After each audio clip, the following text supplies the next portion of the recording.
This House and this Chamber continue to play a vital role at the heart of our democracy today. I am sure the whole House will want to join me in marking this important anniversary. I invite members of the Chamber at 11 a.m. tomorrow to attend for a commemorative photo to mark the occasion. 11 a.m. tomorrow. Right, order. We come to questions, Secretary of State for Foreign, Commonwealth and Development Affairs. Charlie Maynard. Question number 1, please, Mr. Speaker. For a second. Thank you, Mr. Speaker. And can I join you in the tribute and marking the 75th anniversary of the rebuilding of this chamber and the tribute to democracy? Let me also say that I know many people will have concerns for family and friends in Jamaica in the face of Hurricane Melissa, and I will make a further statement on the UK's response at topical questions. On Sudan, I strongly condemn the escalating violence in El Fashir and the very grave reports of civilian casualties and sufferings. And it is estimated that between 200 and 300 civilians are in the city at grave risk of atrocities following the RSF advances. I've held meetings and discussions, including at the General Assembly, the UN General Assembly, and since with a series of countries, including the UAE and members of the Quad, as we call for a desperately needed ceasefire. Charlie Maynard. Thank you, Mr. Speaker. It's been widely reported in the press that the United Arab Emirates is arming the RSF in Sudan.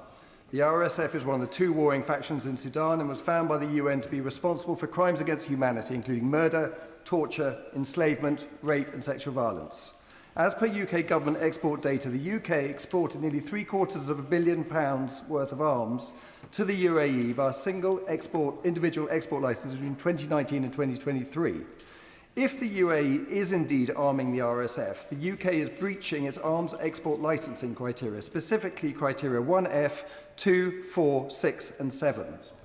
Importantly, these criteria look beyond considering whether the UK exported weapons ultimately reach Sudan. They instead consider the UK's international obligations. Given this, what steps is the UK government taking to verify whether the UAE is indeed arming the RSF? Order. Please, it's a very important subject. There's other members need to come in as well. They're meant to be questions rather than statements. I recognise the importance. I'm sure you're going to come to the end of the question now, please. Apologies, Mr. Speaker. Whether the UAE is indeed arming the RSF, and will the UK cease all arms shipments to the UAE until it is proven that the UAE is not arming the RSF? Foreign Secretary. Well, let me make 2 points in response to his question. First of all, as he will know, the UK has extremely strong controls on arms exports, including to prevent any diversion, and that remains important. We will continue to take that immensely seriously. Secondly, we need all countries with influence in the region to push the RSF and also the SAF to ensure the protection of civilians. There are real deep concerns about atrocities in Sudan, including sexual violence and the use of rape as a weapon of war. He will be aware of the new work being done through the Quad of countries, the US, Saudi Arabia, the UAE and Egypt, who've condemned the violence and called for an end to external support for the warring parties. We are pressing for the urgent implementation of this. And Lisa. Thank you, Mr. Speaker. As penholder at the UN Security Council for both Sudan and the protection of civilians, the UK has a special responsibility following the fall of Al Fashir and the appalling reports that she referred to. First, will she call an emergency session of the Security Council focused on the protection of civilians, terrified civilians in Darfur, given recent events? And she talked about the Quad. That statement was before recent events over the last 3 days, appalling events. Will she push every country in the Quad, US, Saudi Arabia, Egypt and the UAE, to act now to prevent further massacres?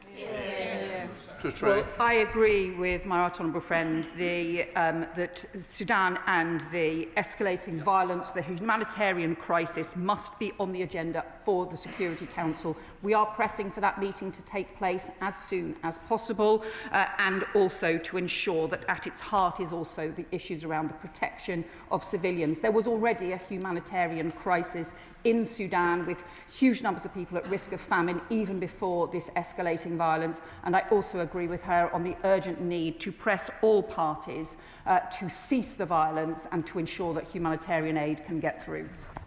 Sir Andrew Mitchell. Thank you, Mr. Speaker. The news from Al-Fashir in Darfur overnight is truly dreadful, with evidence of summary executions and undoubted ethnic cleansing. Given the pivotal role that Britain plays, as set out by the Right Honourable Lady, the former Development Minister, just now, will she urgently review everything that we are doing to prevent Al-Fashir becoming another Srebrenica? Foreign Secretary. Well, the honourable member is right to raise the grave nature of this crisis and the seriousness of the violence that is taking place in Al-Fashir. So I do agree with him that we need to put every possible pressure on through the UN, but also directly through the Quad. We need the urgent action in place to get a ceasefire, the humanitarian truce that the Quad has called for, but also the humanitarian aid and the crucial protection of civilians in place. He will know that the UK did double aid for Sudan and has continued to protect that, but the aid is not able to get through as long as there's this terrible fighting taking place. Davidson. Mr. Speaker, as we've heard, there's about 250,000 civilians, including 130,000 children, trapped in the city of Al-Fashir, following a brutal siege that's lasted 18 months. So this is a critical moment amidst the world's greatest humanitarian catastrophe in Sudan. So can I ask the Foreign Secretary, what can the UK government do with allies to ensure that we get humanitarian exit routes for those civilians out of Al-Fashir? Well, I agree with my honourable friend that this is one of the most urgent things, is the humanitarian, the civilian pathways out of the city to safety. We are urgently urging a ceasefire to take place. We need all sides to pull back from this escalating violence. It is incredibly dangerous, where we are seeing the scale of the atrocities that are now at risk of taking place. But the most immediate urgent thing is to get a safe way out of the city for civilians. Jacob Collier. Two, Mr. Speaker. Foreign Secretary. Mr. Speaker, the ceasefire agreement in Gaza as a result of President Trump's peace initiative is a profound moment of peace and hope, but it needs to hold and it needs to become a lasting peace after 2 years of the most horrendous suffering. Our immediate priority is ensuring unconditional humanitarian aid is flooded into Gaza, where more action is needed, but we are also working with partners to support the implementation of Phase 2 of the peace plan, including the disarming of Hamas and the establishment of a Palestinian committee as transitional government and a pathway to 2 states living side by side. I think it's a group question, Foreign Secretary. Oh, yes, sorry. Yes, and let me group these questions with questions. I'm hoping you're going to steer me while I turn to the right page with the numbers 2, 7 and 15. Thank you, Mr. Speaker. Jacob Collier. Mr. Speaker, we're grateful for the United States in its coordination, and this must not be a temporary peace that fades away. The ceasefire, as she says, remains fragile, with both sides accused of violations, and fighting on the occupied West Bank continues. So can my right honourable friend assure the House that the UK will continue to play an active role in supporting the peace plan and holding all parties to its commitments? Secretary. My honourable friend is right. Given the horrendous suffering that we've seen over the last 2 years, we need to ensure that the ceasefire holds. Part of that involves getting the humanitarian aid into Gaza. We are urging more crossings to be opened, and we are urging restrictions on humanitarian aid to be lifted. And we are also working on some of the crucial next steps in conjunction with the US, with Arab states, with many other states who have been involved in supporting this ceasefire, including disarmament of Hamas and including the development of new governance arrangements. Rinderchas. Thank you, Mr. Speaker. Despite the much welcomed peace plan, we have already seen breaches in the form of Israeli airstrikes, with life-saving supplies being restricted from entering Gaza. So what are we doing to ensure that sufficient humanitarian aid can go through to end the famine swiftly, and that the Israeli leadership is held accountable for violations of international law, so that we can finally see an end to this conflict with no more innocent Palestinian or Israeli lives being lost? Foreign Secretary. Well, it is important that all sides hold to the ceasefire and implement all of the steps that have been committed to as part of President Trump's 20-point peace plan. That does involve getting the humanitarian aid in place, and it also involves maintaining the ceasefire. We are working with the US and with other countries to seek to support an effective monitoring arrangement so that there can be a proper process involved to ensure that all sides hold to the ceasefire and that there is a proper process in place to keep moving forward. Nadia Witt. Thank you, Mr. Speaker. Over 2 weeks into the ceasefire in Gaza, Israeli forces are still killing Palestinians. Many are being shot at as they attempt to return to their homes near a yellow line marked by Israel, a line that Israeli media is increasingly calling a new border. What will the government do to ensure that this supposedly temporary yellow line does not become a permanent border and effectively cut Gaza in half?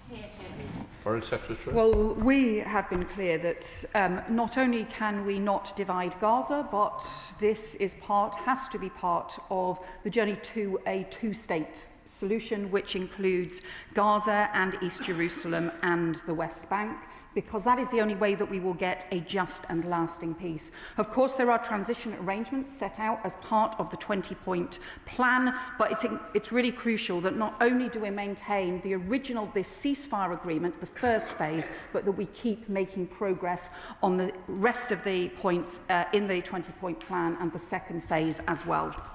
Bob Blackman. Thank you, Mr. Speaker. Thankfully, the living hostages have been returned to receive medical attention and back to their families. But very sadly, the bodies of the deceased hostages have not all been returned. And that is a key element in this ceasefire treaty. So what action is the Foreign Secretary taking to make sure that Israel is supported, and if necessary, that the Palestinians are supported, to identify the bodies of the deceased hostages and returned so that closure can happen for those families? Foreign Secretary. The Honourable Member makes an immensely important point, and all of us will have seen the incredibly moving scenes of hostages returning after the most horrendous captivity and being returned to their families.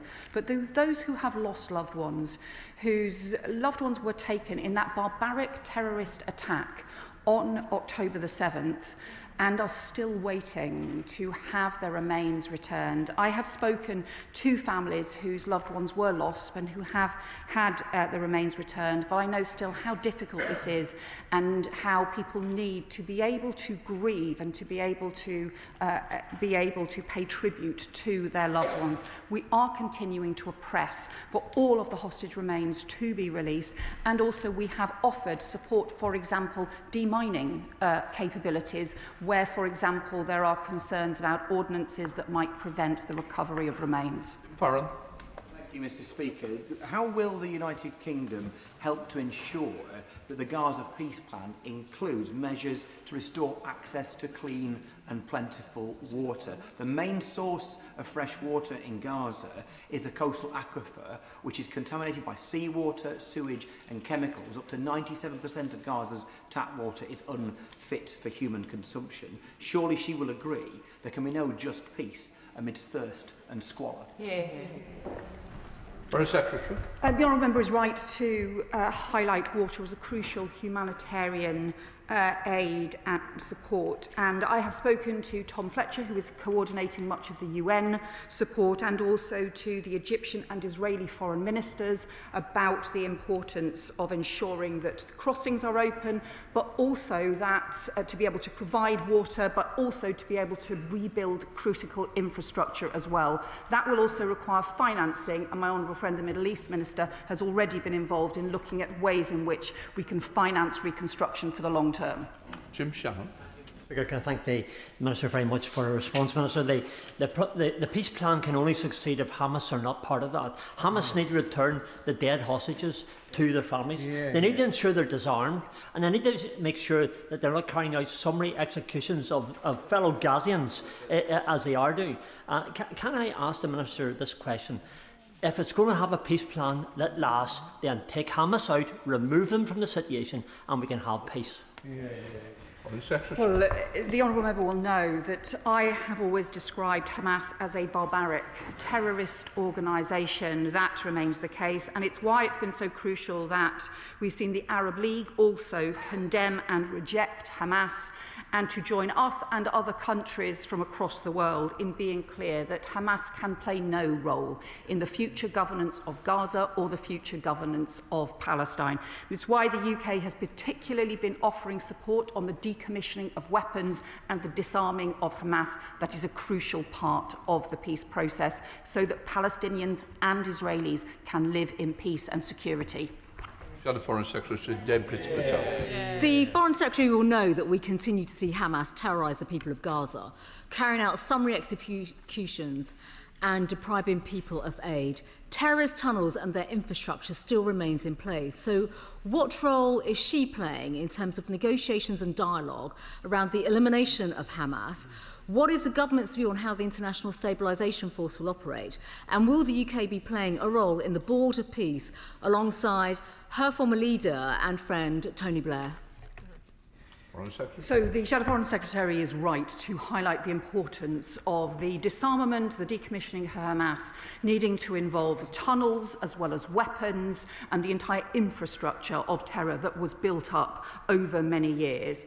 That is why the UK has been proposing different ways in which we can help in the process of decommissioning and disarming Hamas, using expertise that the UK has built up over very many years.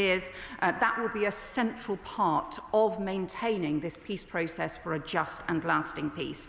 She will know too that there are further discussions underway about what the governance processes need to be for the Palestinian Committee and also for the Board of Peace that were identified as part of President Trump's 20-point plan. Those further details are still being negotiated, but we are clear, whatever the arrangements, we will continue to play a crucial role in supporting this peace process. Helen Miller, Liberal Democrat spokesperson. Thank you, Mr. Speaker. And may I echo the Foreign Secretary's words about Hurricane Melissa and our shared concern for the people of that island and British citizens on it. At this hopeful but fragile moment for Gaza, all sides must fulfil their ceasefire obligations, including Hamas returning the remaining hostages' bodies and Israel reopening all aid routes into the Strip. We must also preserve the conditions for a two-state solution, and this Gaza peace plan is not sufficient to deliver a lasting peace between two viable and secure states. Last week, the Knesset voted in favour of annexing the West Bank, a move which would undermine Palestinians' right to self-determination. The strong criticism from US Secretary of State Rubio was notable and welcome. So will the Foreign Secretary work with the American administration to bring forward a UN Security Council resolution which unreservedly condemns that vote and reaffirms the illegality of seizing territory by force? Foreign Secretary. Well, as I have been clear, that the future of Palestine needs to include the West Bank, East Jerusalem and Gaza. We have always strongly condemned any proposals around the annexation of the West Bank, but also illegal settlements in the West Bank. And it is significant that not only Secretary of State Rubio, but also President Trump and Vice President Vance have all made clear their condemnation of the proposals for the annexation of the West Bank. In order to have security and peace for Israelis alongside security of peace for Palestinians, we need ultimately to work towards that two-state solution, two states living side by side. Mr. Curley. Question 3, Mr. Speaker. Foreign Secretary. Thank you, Mr. Speaker. On Friday, I welcomed President Zelensky and the coalition of the willing to the Foreign Office to a meeting chaired by the Prime Minister to demonstrate our continued support for Ukraine in the face of Russian aggression. Since I set out in this House new stronger sanctions against the two largest oil producers, Rosneft and Lukoil, I'm pleased to say the US has followed suit. The EU has also introduced further sanctions. We need to tighten the economic vice on Russia to bring Putin to the table and get a pathway to peace. Ellie. Thank you, Mr. Speaker. Can I welcome the UK's leadership on the issue of Russian sovereign assets? What further conversations is the Foreign Secretary having with her counterparts internationally to accelerate this work and to ensure that Russia pays for its illegal war? Foreign Secretary. The issue of Russian sovereign assets is an extremely important one. Both I and the Chancellor have had many discussions with our counterparts, particularly in Europe, but also through the G7 as well. We want to be able to mobilise those sovereign assets in order to be able to support Ukraine. The EU has set out proposals for reparation loans, which we think are the sensible way forward, because fundamentally Russia needs to pay for the damage it is doing to Ukraine. Thank you, Mr. Speaker. Can I welcome the Foreign Secretary's comments about Russian frozen assets? Now, she'll possibly agree with me that the US is an increasingly unreliable partner for Ukraine. Can she tell me what discussions she's had with European counterparts about securing Ukrainians' long-range missiles with European partners so they can better defend themselves?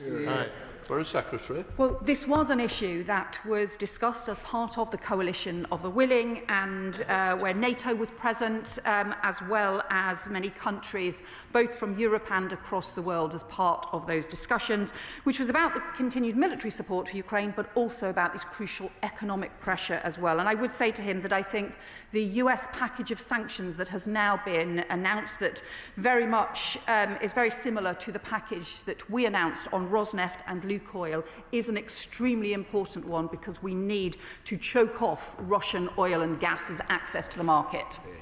Select Committee Dame Emily Thornbury.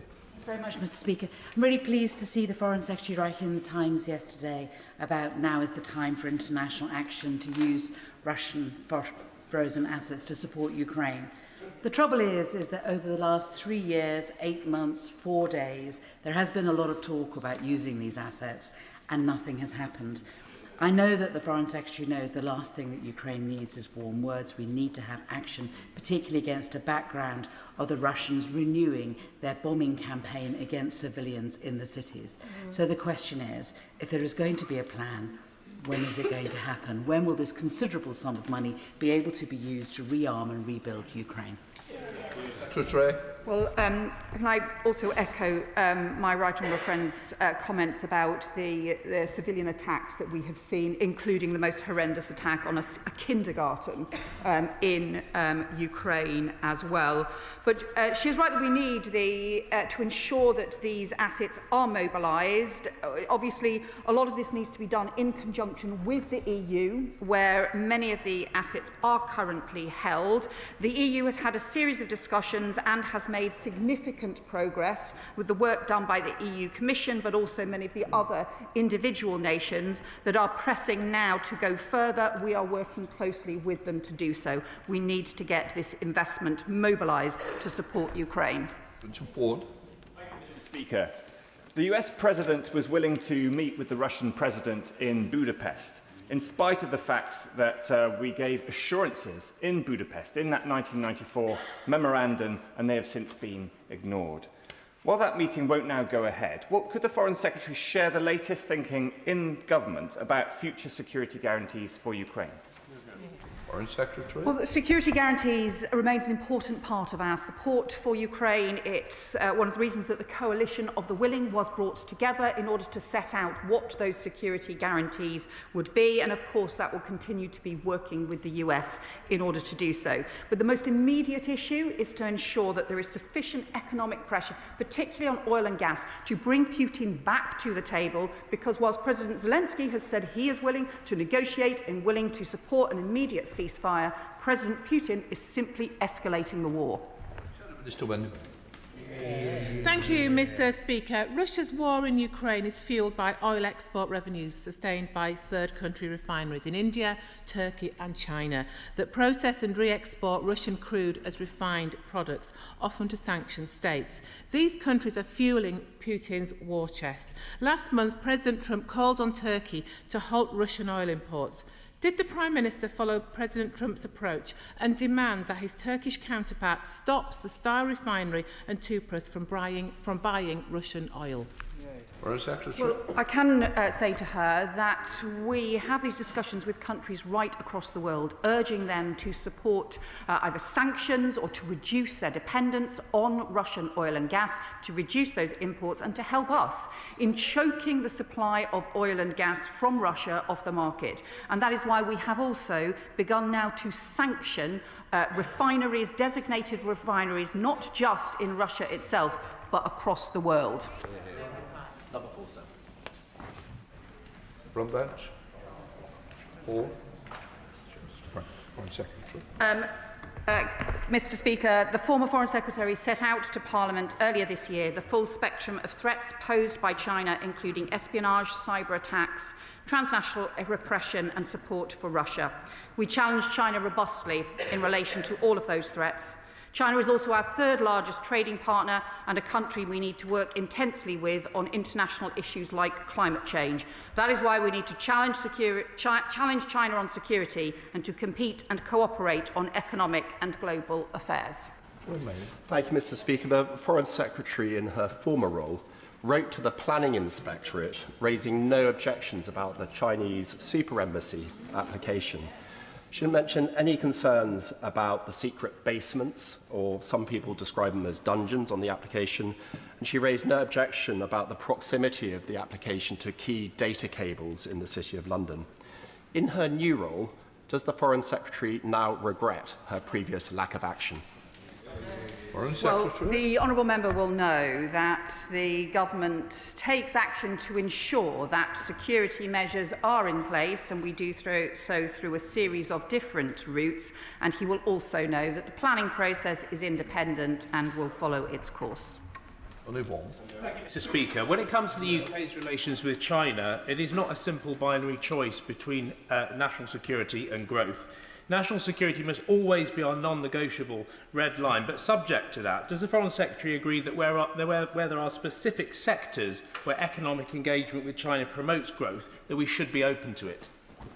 Foreign Secretary. My honourable friend is right that we already have substantial trade with China and also investment both from the UK and from China, and we have always been a trading nation that works and trades with countries right across the globe. But he is also right that national security must always be the first priority, and that is why wherever there are national security threats, we take them immensely seriously and will always challenge China on those. Deputy Patel, Foreign Secretary. Speaking of challenging China, will the Foreign Secretary comment on the recent threats made by the Chinese government towards Britain over the embassy application, the spy case and Taiwan? And can she tell the House whether any meetings with the Chinese government, British ministers, Jonathan Powell or other officials have discussed the now collapsed spy case? Has China at any point requested this case to be dropped? And will she now apologise for backing the embassy application? Foreign Secretary. For the Shadow Foreign Secretary has perhaps forgotten the position that her government has previously taken on a range of issues towards China.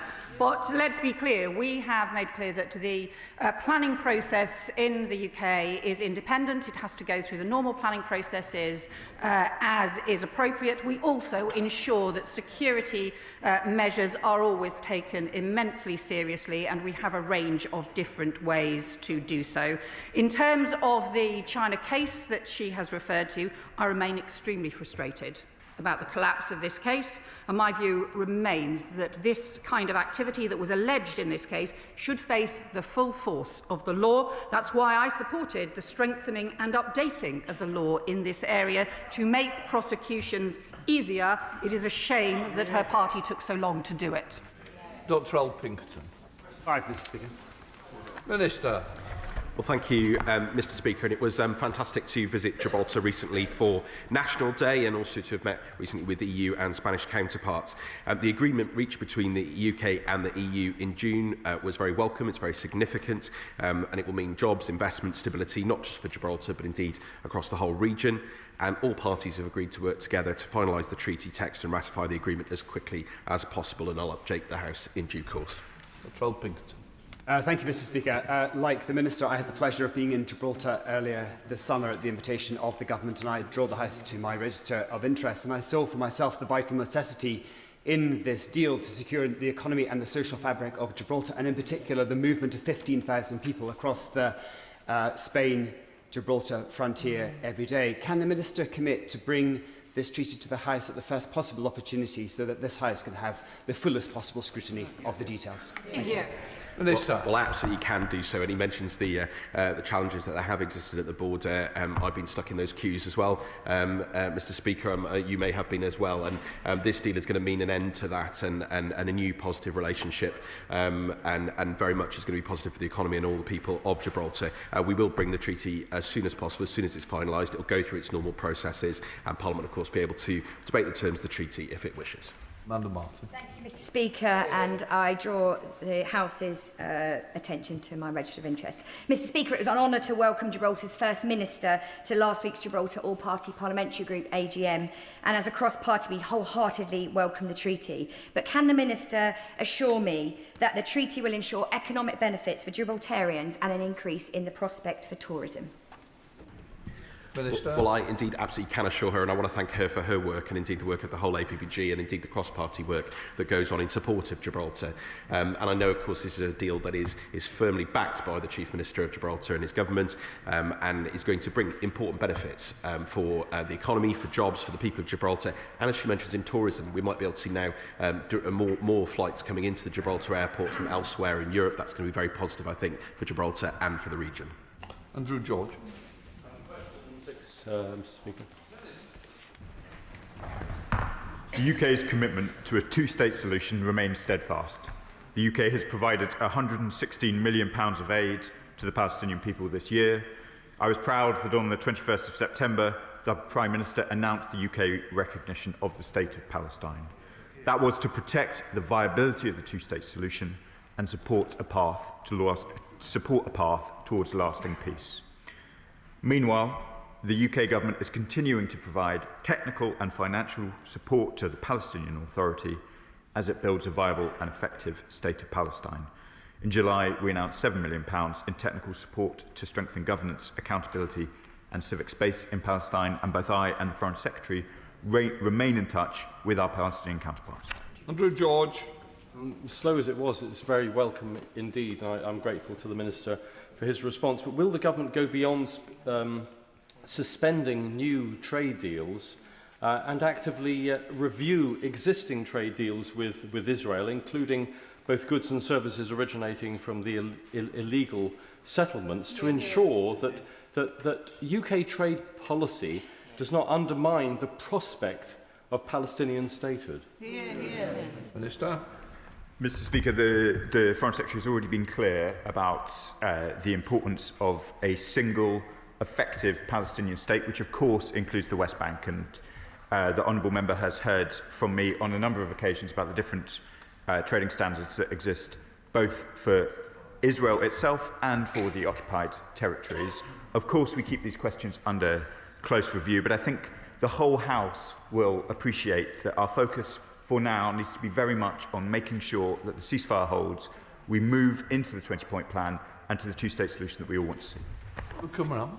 Thank you, Mr. Speaker. We all welcome a ceasefire and we welcome the recognition of a Palestinian state, but we must now support the Palestinian people. The head of the United Nations Humanitarian Affairs team has said that driving through Gaza City is like going through the ruins of Hiroshima. Mr. Speaker, for the people of Gaza who've endured this hellish war and survived, they now face a humanitarian disaster. They urgently need aid, and the UK, along with many other countries, stands ready to provide it. The block to this aid, as so frequently has been the case, is the Israeli authorities. What steps is the government taking to ensure that Israel stops blocking this urgently needed aid and humanitarian supplies, and to get to people that are desperately in need? Mr. Speaker, I want to update the House on this very, very important question. We are seeing a greater flow of aid into Gaza. That is, of course, supremely welcome and something that we have long awaited. But it is not yet at the level we would wish to see. There are still restrictions on that aid going in, and vital crossings, as the Foreign Secretary has been clear, remain unopened. We continue to engage with all of our partners on this, and both I and the Foreign Secretary will be travelling to the region this weekend to pursue that work. Alison Bennett. Question 8, Mr. Speaker. Mr Speaker, the continued erosion of democratic rights and freedoms in Hong Kong is deeply concerning. Last week, the Foreign Secretary submitted to this House the government's latest 6-monthly report on Hong Kong, which details how national security legislation is diminishing Hong Kong's political autonomy. The government will continue to champion the rights and freedoms of the people of Hong Kong. Bennett. Thank you, Mr Speaker. A constituent of mine who now lives in Haywards Heath came to the UK from Hong Kong under the British National Overseas Visa route after the deterioration of human rights there left her and her daughter with no choice but to seek safety. She is now deeply anxious about reports that the qualifying period for settlement and citizenship may be extended. I think the whole House can agree that the human rights violations in Hong Kong are abhorrent. So what representations has the Minister made to her Chinese counterparts? And can she explain how she will protect BNO visa holders who have made their home in the UK? Minister. I thank the Honourable Lady for her question, and indeed we will also agree that any attempts by foreign governments to coerce, intimidate, harass or harm their critics or others abroad, especially in the UK, we will not tolerate them. And the government is also strengthening efforts to tackle transnational repression, including the introduction of dedicated police training and online guidance to support victims. And indeed, we are committed to the people of Hong Kong as exemplified by the BNO visa route. It is our historic and moral commitment, and she will be aware in relation to the immigration white paper and those changes that the government will bring forth more details about the consultation and work in due course. Okay. Thank you, Mr Speaker. 2 pro-democracy parties in Hong Kong have disbanded recently. Activist Joshua Wong was re-arrested and faces further charges under the national security law, and Jimmy Lai remains in prison.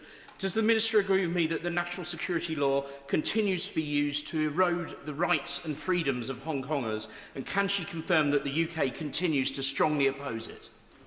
Minister. I thank my honourable friend for his comments. I can confirm absolutely that we continue to oppose the national security law, and as was outlined in the report that the Foreign Secretary presented to Parliament last week, the Hong Kong authorities continue to apply national security legislation to diminish the city's political autonomy and political pluralism, including freedom of association, freedom of assembly, freedom of information, and indeed Hong Kong now ranks 140th out of 180 in the 2025 World Press Freedom Index, entering the red zone for the first time. This is indeed a very serious situation. Daniel Francis. Hi, Mr Speaker. Minister. Well, thank you, Mr Speaker. And we know that, of course, people smuggling gangs work across borders to operate their vile trade, so we must work across borders to disrupt their supply chains, dismantle their networks and undermine their business model. And that's why we're strengthening cooperation with other countries, including through our illegal migration sanctions regime, the first of its kind in the world, and we're targeting the leaders of people smuggling gangs wherever they are based. Daniel Francis. Can I thank the Minister for his answer, which I know is an issue of great concern to my constituents across Bexhill and Crayford. And could he provide an update following last week's West Balkan Summit on measures that are being taken to reduce the number of illegal migrants being brought to the UK via the Western Balkans? Minister. Well, thank him for his very important question, and he's absolutely right that tackling illegal migration is vital in our strategic relationship with the Western Balkans. And last week we announced new sanctions against gang leaders, passport forgers and illicit financiers, many with ties to that region. And we're enhancing collaboration between our countries, for example, through the Border Police Chiefs Forum, the expansion of the Joint Migration Task Force and the deployment of UK border security officers to the Western Balkans. A lock-up. Mr Speaker, does the Minister agree that foreign nationals convicted of serious drug offences in Northern Ireland should be deported without delay? And will he ensure that his department work with international partners prioritise swift removal agreements to stop those involved in organised immigration and drug crime from reoffending on our streets? Minister. Well, Mr Speaker, I absolutely agree with the sentiment with her question, and she will know that in our first year in government we deported over 5,000 foreign national offenders, a 14% increase on the previous 12 months, and we are speeding up the early removal scheme so that most foreign prisoners can be deported after serving 30% of their custodial sentence rather than the previous 50%. Julian Smith. Question number 10, Mr Speaker. Thank you, Mr Speaker. The BBC World Service remains the world's most trusted international news source and supports our national security, growth and development objectives. That is why we provided a 31% increase in government funding for the World Service this year, and funding allocations for the next 3 years will be announced in due course. There's been an excellent report by the Institute for Global Prosperity and Creative Power about the sheer impact of the World Service, reaching 320 million people globally, trusted by 75%, and in a key market for the government, India, 75 million people listening or watching the BBC. Could he confirm the structures within government to how it's going to maximise the opportunity of the World Service, one of our best soft power assets, and the best way we can have conversations with the rest of the world? Minister. Thank you, Mr Speaker. I thank the right honourable gentleman for his question. The Government agree with him wholeheartedly that the BBC World Service is one of our strongest areas of soft power. He will be aware that the Charter Review starts next year, and we think that's one of the best ways in which we can work towards the funding streams. We are now working with the BBC World Service on ways in which they can innovate to ensure that they are reaching even further into being the most trusted news network around the globe. David Hamilton. Thank you, Mr Speaker. I recently met with senior journalists who are exiled from Russia following Putin's clampdown on any form of free, trustworthy media. Despite these huge challenges, they're still providing vital and accurate reporting for all those in the region who need it most. Will the Minister commit to sustainable funding guarantees for our soft power and continue to support these courageous journalists who are forced to move countries and are often threatened by rogue states? Minister. I agree with my honourable friend in terms of the work of the BBC World Service, and we are actually working with the BBC. I'm due to visit shortly Broadcasting House to see the work they're doing firsthand, particularly on the innovative work they're doing to deliver and develop on their funding programmes, and that will form part of the Charter Review, in particular in response to Russian interference around the world's media. And I echo his support for the journalists who work in the World Service, who do so much to expose what is happening globally, particularly around conflict. All Levis. Question number 11, Mr Speaker. Minister. With permission, Mr Speaker, I'll answer questions 11 and 16 together. Alongside our international partners, the UK is working to get aid into Gaza at the scale that is needed to ease the desperate humanitarian crisis that is taking place. In recent days, the Foreign Secretary has spoken with Tom Fletcher of the United Nations, Egyptian Foreign Minister Abdelati, and Israeli Foreign Minister Saar about the importance of opening more crossings and removing all restrictions on aid. We are ready to play our full part in providing that aid. We've announced £74 million of humanitarian funding already this year, including £20 million announced at the Peace Summit in Egypt. Levis. Thank you, Mr Speaker. I fully support the Minister in welcoming the US brokered ceasefire, which has enabled the delivery of much-needed humanitarian aid into Gaza. As the Minister is aware, the UN and its partners have significantly scaled up their operations, providing essential supplies such as food, water, medical aid and fuel. However, given the border closures and ongoing political tensions continue to obstruct the flow of assistance, may I ask the Minister what steps is the government taking to ensure unimpeded humanitarian access and to prevent aid from being used as a tool of political leverage? Mr Speaker, my honourable friend is absolutely right. Following the US-led ceasefire agreement and the UN's work, more troops are starting to cross the border, but it needs to be much more rapidly scaled up, and indeed we need to see the Rafah crossing in particular fully opened. Alongside other aid routes, we need international NGOs in and able to operate in Gaza unimpeded. Civilians in Gaza can't wait. Thank you, Mr Speaker. The Norwegian Refugee Council says that between the 10th and 21st of October, 99 requests by international NGOs to deliver aid into Gaza were rejected by Israel on the grounds that these organisations are not authorised to deliver humanitarian aid into Gaza. Yet these are trusted agencies which have operated there for decades. So can the Minister tell the people of Gaza, who are living in makeshift shelters, hungry and thirsty, what the UK government is actually doing to compel the Israeli authorities to immediately allow aid deliveries into Gaza? Minister. Mr. Speaker, we need to see the agreement implemented in full. The Foreign Secretary has raised this particular case with the Foreign Minister of Israel. We will continue to press for the full flow of aid that needs to go in. The honourable member rightly asked me what I say to the people of Gaza. We understand the urgency. We understand the aid needs to be in there now. We will continue to press these points, both on the phone and when we go to the region this weekend, both of us. Jack Rankin. Number 12, please, sir. Well, thank you, Mr. Speaker. And we have secured a deal that will protect the operation of the UK-US base on Diego Garcia well into next century. And the payments made under the deal will be split between the Foreign Office and the Ministry of Defence and published in the annual accounts of each department. In what proportion? Mr. Speaker, as I've said, those will be published in the annual accounts of each department. Well, standing right. Shadow Minister Andrew Rosenthal.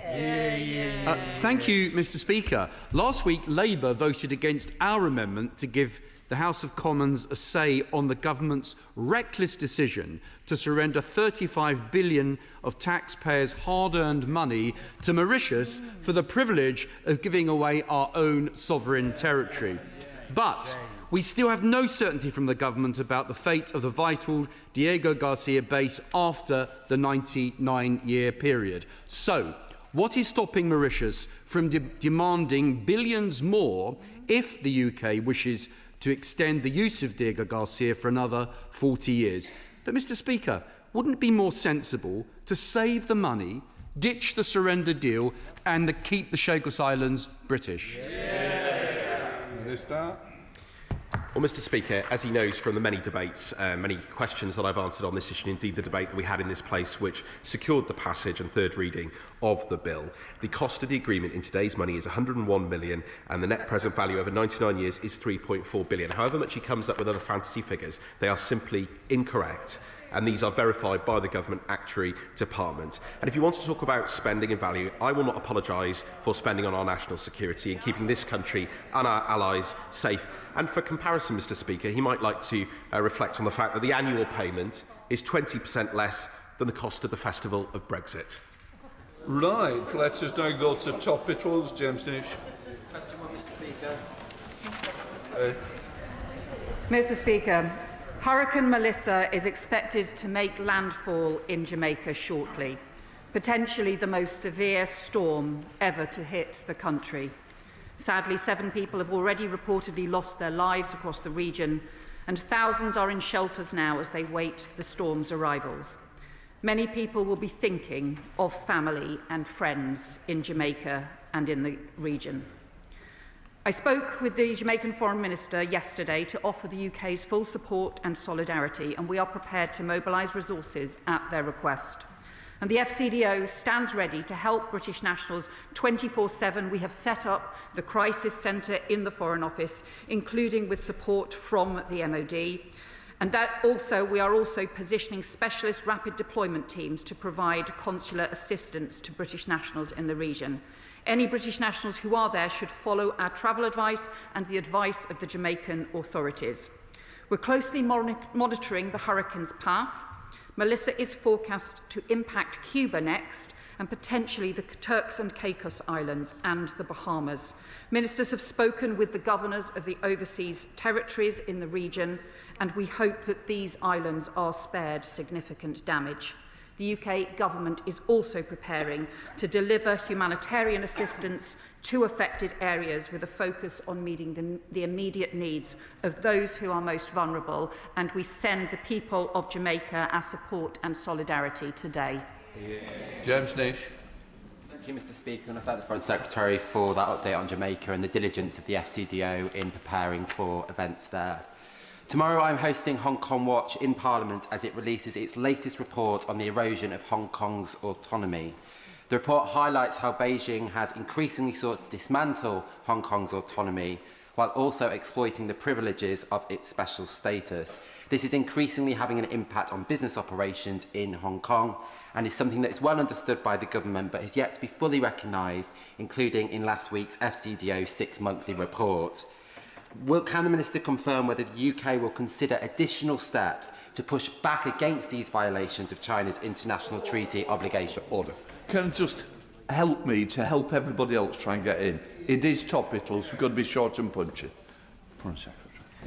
We strongly condemn China's non-compliance with the joint declaration in the latest 6-monthly report which has been published, which details the continued deterioration of rights and freedoms in Hong Kong.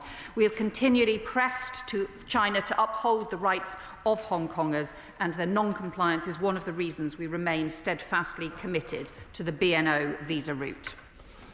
Foreign Secretary Dame Priti Patel. Hayat Tahrir al-Sham, HTS, traces its roots back to the barbaric terrorism of al-Qaeda, including terrible death and destruction and harm to our allies. Can the Foreign Secretary explain to the House why her government has deprescribed HTS, and does she believe that they're no longer a terrorist threat to the world? Well, she will know that, as both of us will know from our former roles as Home Secretaries, that the prescription process is a very detailed one and a very considered one, drawing on a range of security expertise. And that process no longer assesses HTS to be an alias of al-Qaeda after extensive consideration and a full assessment of the available information. And she will know that was the grounds on which it was prescribed in the first place. We will ultimately, however, judge them on their actions and not their words, but the new Syrian government has conveyed its strong commitment to working with the UK. Speaker, does the Foreign Secretary therefore believe that this decision will lead to the destruction of all chemical weapons in Syria? And she said that they will be judged upon their actions. Will she look at putting conditions in place if they do not step up to their actions in the same way in which America has with regards to the sanctions that were lifted on them? Well, we have, my honourable friend, the Middle East Minister, has raised this issue directly with the Syrian government, and we continue to raise these security issues, not just with Syria, but to other parties in the region, because she will know the importance of regional governments working together on some of the security issues that she raises. This is both about the historic terrorism threat that we have faced from the region, but also about the responsibility on governments to maintain stability in Syria and the impact that this has across the region. We will continue to take those security issues immensely seriously. Sally Jameson. Thank you, Mr. Speaker. I welcome the government's sanctioning of 2 Russian oil majors around a fortnight ago. But does the Minister agree that it's only by increasing the economic pressure on Putin that we will force him round that negotiating table and finally bring an end to Russia's illegal war in Ukraine?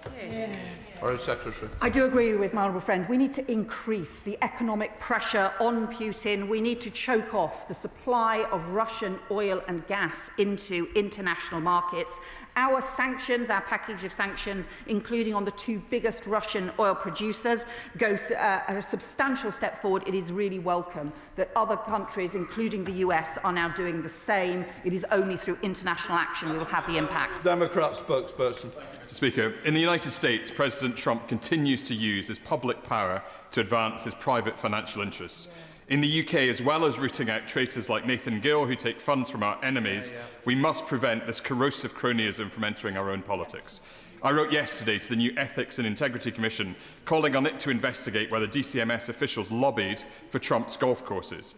I intend to bring a bill to this place which would create enhanced protections against UK ministers and officials lobbying for foreign powers.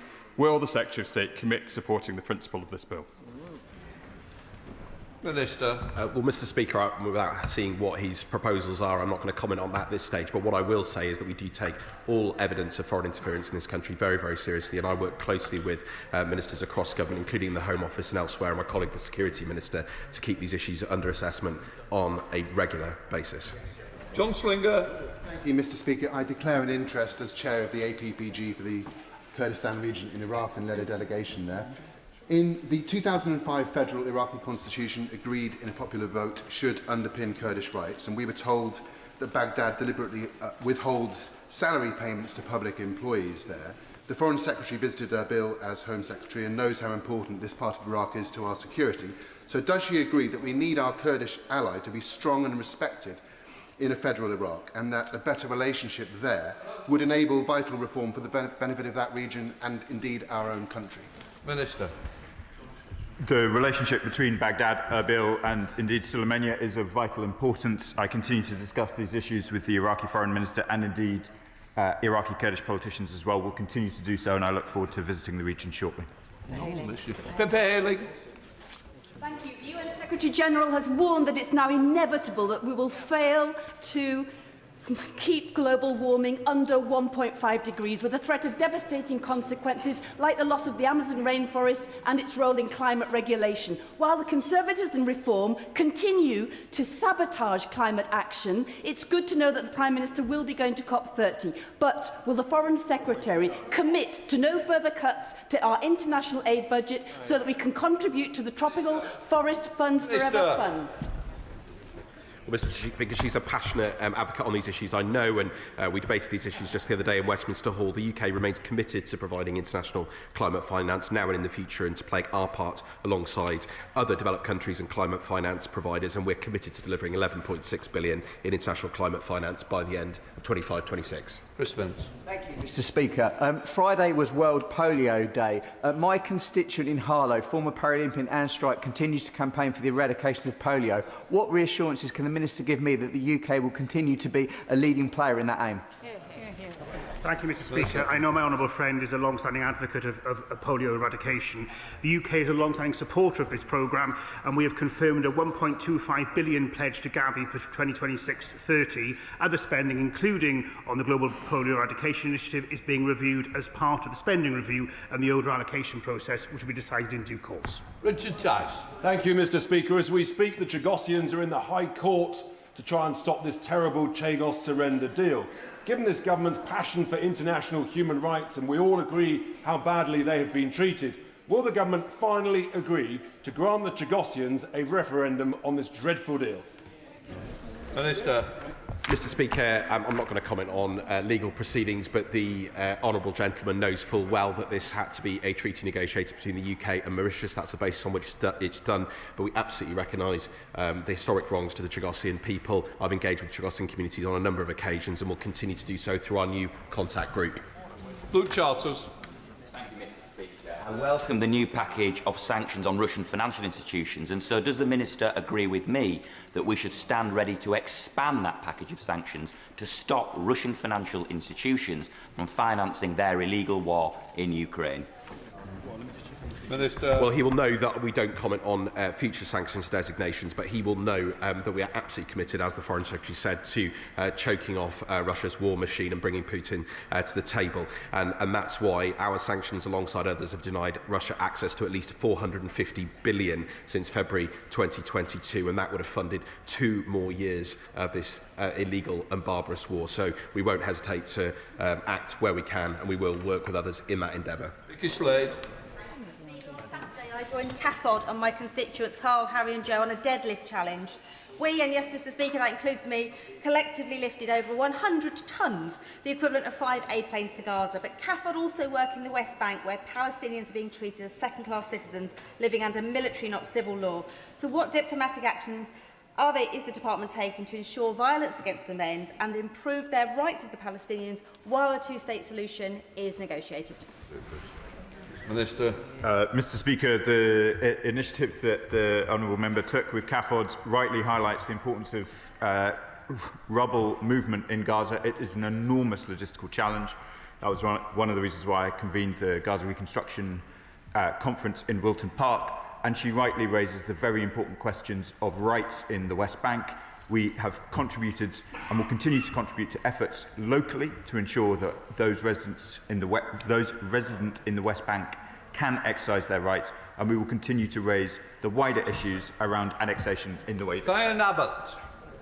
The Foreign Secretary will be aware that Hurricane Melissa is of huge concern internationally to those who have friends and family on holiday in Jamaica and to those of us of Jamaican heritage here in Britain. Can she give an assurance in what will be the horrific aftermath of Melissa that we will give every possible help and support to the people of Jamaica? I agree with my right honourable friend and the Mother of the House on this. There are 50,000 dual nationals who live in Jamaica, up to 8,000 British citizens who may be travelling there or on holiday there. And we have very strong links between our communities, between the people of Jamaica and the people of Britain. That is why I spoke to the Jamaican Foreign Minister yesterday to offer our solidarity and support. I can tell her that we have not just rapid deployment of consular staff, we also have humanitarian support being pre-positioned in the Caribbean, and we have discussed this in the crisis centre this morning as to what we might be able to deploy on request from the Jamaican government, but we do stand ready to help and respond. Campbell. Thank you, Mr. Speaker. Can the Foreign Secretary help with the context of the Middle East conflict in that I've been endeavouring to try and establish an independent, verifiable number of rocket attacks that were carried out on the 12 months before October 7th and how many rocket attacks into Israel in the 12 months after October 7th, to give some context to what has happened since. Is she able to assist? Minister. Mr. Speaker, it's an important question. We have condemned rocket attacks into Israel throughout, both before and after October the 7th. The nature of the rockets from Hamas and PIJ are harder to have a clear and indisputable number, but let me try and assist the honourable member on some of the other rockets. I believe that the Iranian attacks from since October the 7th included 600 rockets, killing 29 Israelis. Houthi attacks, which have targeted Israeli civilians, include 100 ballistic missiles and drones. Thank you, Mr. Speaker. I recently met the family of Devinder Singh Tandy, who died in suspicious circumstances in India. And this has obviously been a distressing time for my constituents. And unfortunately, they have struggled to get timely advice and support from the Foreign Office, although I thank the Minister for her recent letter. But will she agree to meet with me to discuss their case and how the Department can develop a victims' code to better support families like Mr. Tandy's? Minister. I thank my honourable friend for her letter and also for her contribution today, and I'm very happy to meet with her. Seamus Logan. Mr. Speaker, last week the Chancellor accepted that Brexit has caused huge damage to the economy. This week, sources suggest the Prime Minister is being advised to go further in his realignment with the European Union, as the OBR are reportedly forecasting a new black hole of around 20 billion. Again, the impact of Brexit on growth. And so I ask, Mr. Speaker, is the Foreign Secretary ready to admit that no matter how you try to spin it, Brexit has been an all-out disaster for Scotland and indeed for these islands? Yes. Well, Mr. Speaker, we've made no hesitation in exposing the impacts of the botched Brexit deal that the previous government did, and that's exactly why we have reset our relationships with the EU, why we've achieved important agreements at that May summit that we had, and why my colleague, the Minister of the Cabinet Office, myself and others are working to deliver on that deal to ensure benefits for our businesses and consumers and people across this country. Chair of the Select Committee, Sarah Champion. Thank you, Mr. Speaker. Mr. Speaker, members might not be aware, but FCDO have given notice to the Insolvency Service that 1,885 jobs are at risk due to the 25% reduction in workforce that follows along the ODA cuts. This is a massive drop in staff numbers and is bound to have a real impact, particularly on smaller departments like conflict prevention. So will the Foreign Minister please comment, being new in post, how this will impact on her ability to shape the department as she wants, and also the forward plan for the department is still not finalised, so how can she operate without the staff to do so? Well, I thank my honourable friend, the Select Committee Chair, for her question, and she will know that the government has taken the difficult decision to reduce the aid budget in order to fund the defence resources that we need at a time when there are significant security pressures. She will also know that we are working to ensure that we can find different ways, including working with private finance and new investment ways, in order to be able to maintain not just the multilateral investment that's so important, but also crucial aid programmes in areas such as Sudan and Gaza. I am happy to meet with my honourable friend to discuss these details further, and of course... I refer to my... Just say, I need the Foreign Secretary to tell me. These members have been desperate to get in, and the only way I can get them is by speeding up, because obviously we've got to get on with the opposition day at some point. Rachel Gilmore. Thank you, Mr. Speaker. I refer you to my recent register of interest. When I was in Ukraine last month, I met with senior Ukrainian figures, all of whom told me the same thing. They need more support from Europe to win this war. With that in mind, will the Foreign Secretary finally commit to seizing the 25 billion worth of frozen Russian assets held in the UK and deploy them to Ukraine in their hour of need? Minister.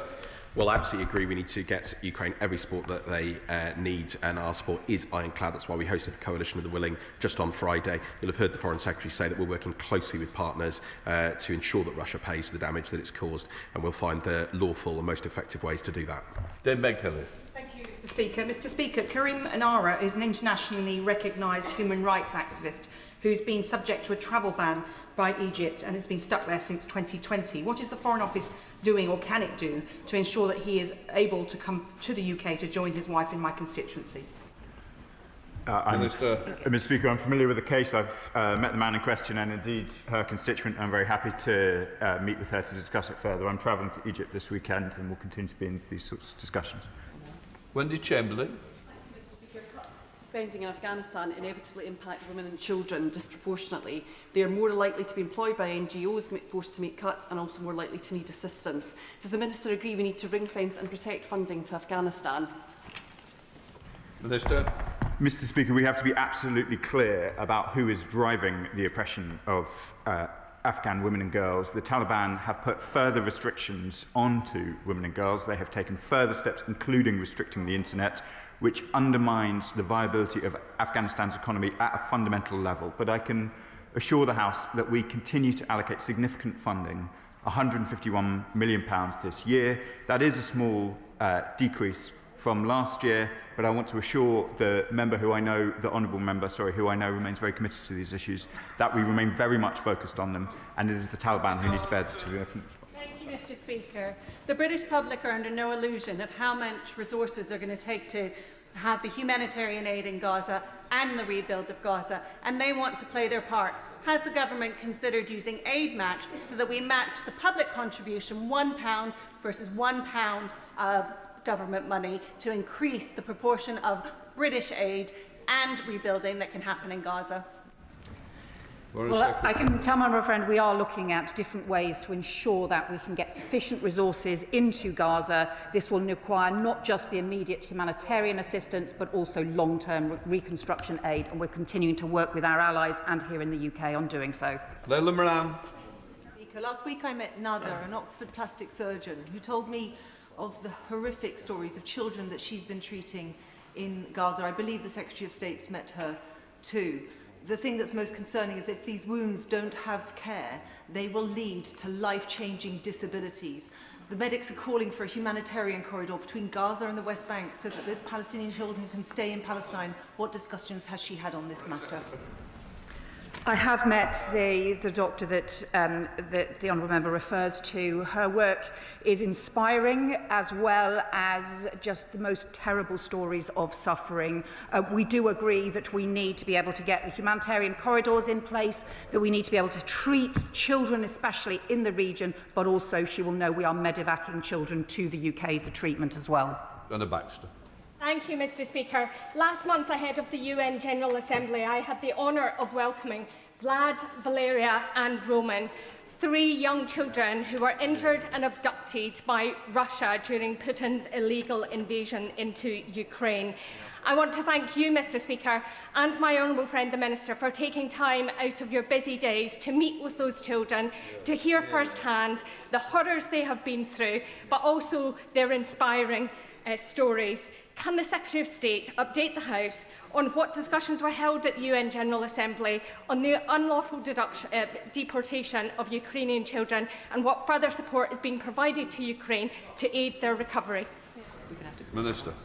Well, it genuinely was an honour to meet the 3 young people she mentioned, Mr. Speaker. And as she says, their stories are not only shocking, but they're also inspiring in their courage. I can absolutely assure her that we continue to use every forum, including the United Nations, and also in all of our discussions with partners and allies, and particularly commend the First Lady's initiatives on this issue. And we absolutely want to see those young people returned. It's one of the most heinous aspects of Russia's illegal and barbarous war in Ukraine.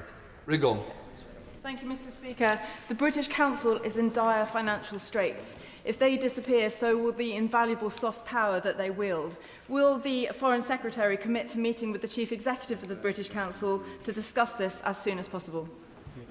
Thank you, Mr. Speaker. I thank the Honourable Lady for her question. The British Council plays a crucial role in supporting UK interests around the world, including helping people to learn English, promote the arts and culture. The Foreign Office is providing £160 million in grant aid to the Council this year, which underlines our support. I've already met with the Vice Chair and the Deputy Chief Executive, and I'll be meeting the Chief Executive and the Chair in due course. Dr. Peter Princely. Thank you, Mr. Speaker. Mr. Yaxley Lennon, a.k.a. T. Robinson, has been feted in Israel at the invitation of a government minister, whilst the member for Bury St Edmunds and Stowmarket, a.k.a. Dr. Peter Princely, has been banned. As a British Jew, a member of the Board of Deputies and a vocal supporter of the Israeli people in Parliament, what does the Secretary of State think can be usefully done to rectify this? Minister. My honourable friend is an incredibly thoughtful, long-standing commentator on these issues. Both him and his family have made a great commitment, a great contribution to UK-Israeli relations. It was an act of great foolishness to prevent him entering into Israel and the occupied Palestinian territory. We called on the Israeli government at the time, as we did in the previous such instances. We cannot prevent the Israeli government from making decisions which are not in their interest, but this was clearly one of them. Sir Julian Lewis. The government's position seems to be that communist China can pose and does pose a wide range of serious threats to the United Kingdom, but isn't a threat itself. How can that possibly make sense? Secretary. Well, I think he will have heard me set out very clearly the threats that China poses to our national security, including transnational repression, including support for Russia, including espionage as well. And he will know those range of threats, which is why I think it is deeply frustrating that the prosecution has not taken place. He will also, of course, know that China is a trading partner and we continue to have strong economic relations as well. It is possible for both of those things to be true. Louise Say. Speaker, despite a ceasefire being in place for almost a year, Israeli forces struck UN peacekeepers in southern Lebanon just this weekend. What work is the government doing with the Lebanese government and in particular the Lebanese armed forces to shore up our crucial ally in the region? Minister. Lebanon is a crucial ally, Mr. Speaker. I will be travelling there shortly and I intend to go to the area affected. It is absolutely vital that Lebanon's borders, both in the east and the south, are secure. That is vital for their security as well as ours. Final question, Mark Pritchard. Mr. Speaker, British national Jimmy Lai is currently in a prison in solitary confinement in Hong Kong. He's been there for 5 years. He's 78 years of age. He's in ill health. And his trial will come to an end very, very soon. Ahead of the Apex summit, what representations has the Foreign Secretary made to the White House to ensure that when President Trump meets President Xi, that the case of Jimmy Lai will be raised, as it has been in the last 36 hours, by a cross-party group of 38 US senators? I can tell him we continue to be deeply distressed by this case, continue to make representations and also to discuss this case with the US as well and continue to stay in contact with Jimmy Lai's family. Point of order, John Butler. Mr. Speaker, I'd like to apologise for not taking the direction of the chair yesterday. Can I first of all say I thank the honourable member for a point of order and for an apology. I'd also add that should any member need any advice on the rules and convention of the House, the clerks are always available to assist. Point of order, was it Stephen Flynn? Thank you, Mr. Speaker. Not to apologise on this occasion yet. There is still time. So we'll give it a minute. Give it a minute. At business questions last week, Mr. Speaker, I put to the leader of the House that he affords time for my early motion in respect of Prince Andrew to be heard. He intimated to me that options are always available to members to pursue. That's why, in due course, I wrote to the Prime Minister seeking clarity that we would get that opportunity. Since then, there's been further revelations with regards to Prince Andrew hosting not just Harvey Weinstein, but indeed the notorious paedophile Jeffrey Epstein at the Royal Lodge in Windsor. There's been suggestions that this House and this Parliament can take action in relation to his succession in line of the throne, and indeed that we may well end up compensating Prince Andrew too should he move out of the Royal Lodge. Can I get guidance from you as to how I solicit an early response from the Prime Minister to my correspondence? We nearly did have an apology. Look, can I first of all say thank you to the honourable member for giving notice of his points of order. As the honourable member be aware, and I know he's aware, I made a statement on Thursday last week at the start of business, providing some clarification on ways in which this House can properly consider the matter. In raising this point of order, the honourable member has placed on record his letter to the Prime Minister and the early day motion tabled in his name. The scheduling of time for debate is not a matter for the Chair. I know the honourable member will continue to seek ways to pursue this issue, and he's already reminded the Treasury bench of what he wishes. I will now leave it there. Let the front bench change over.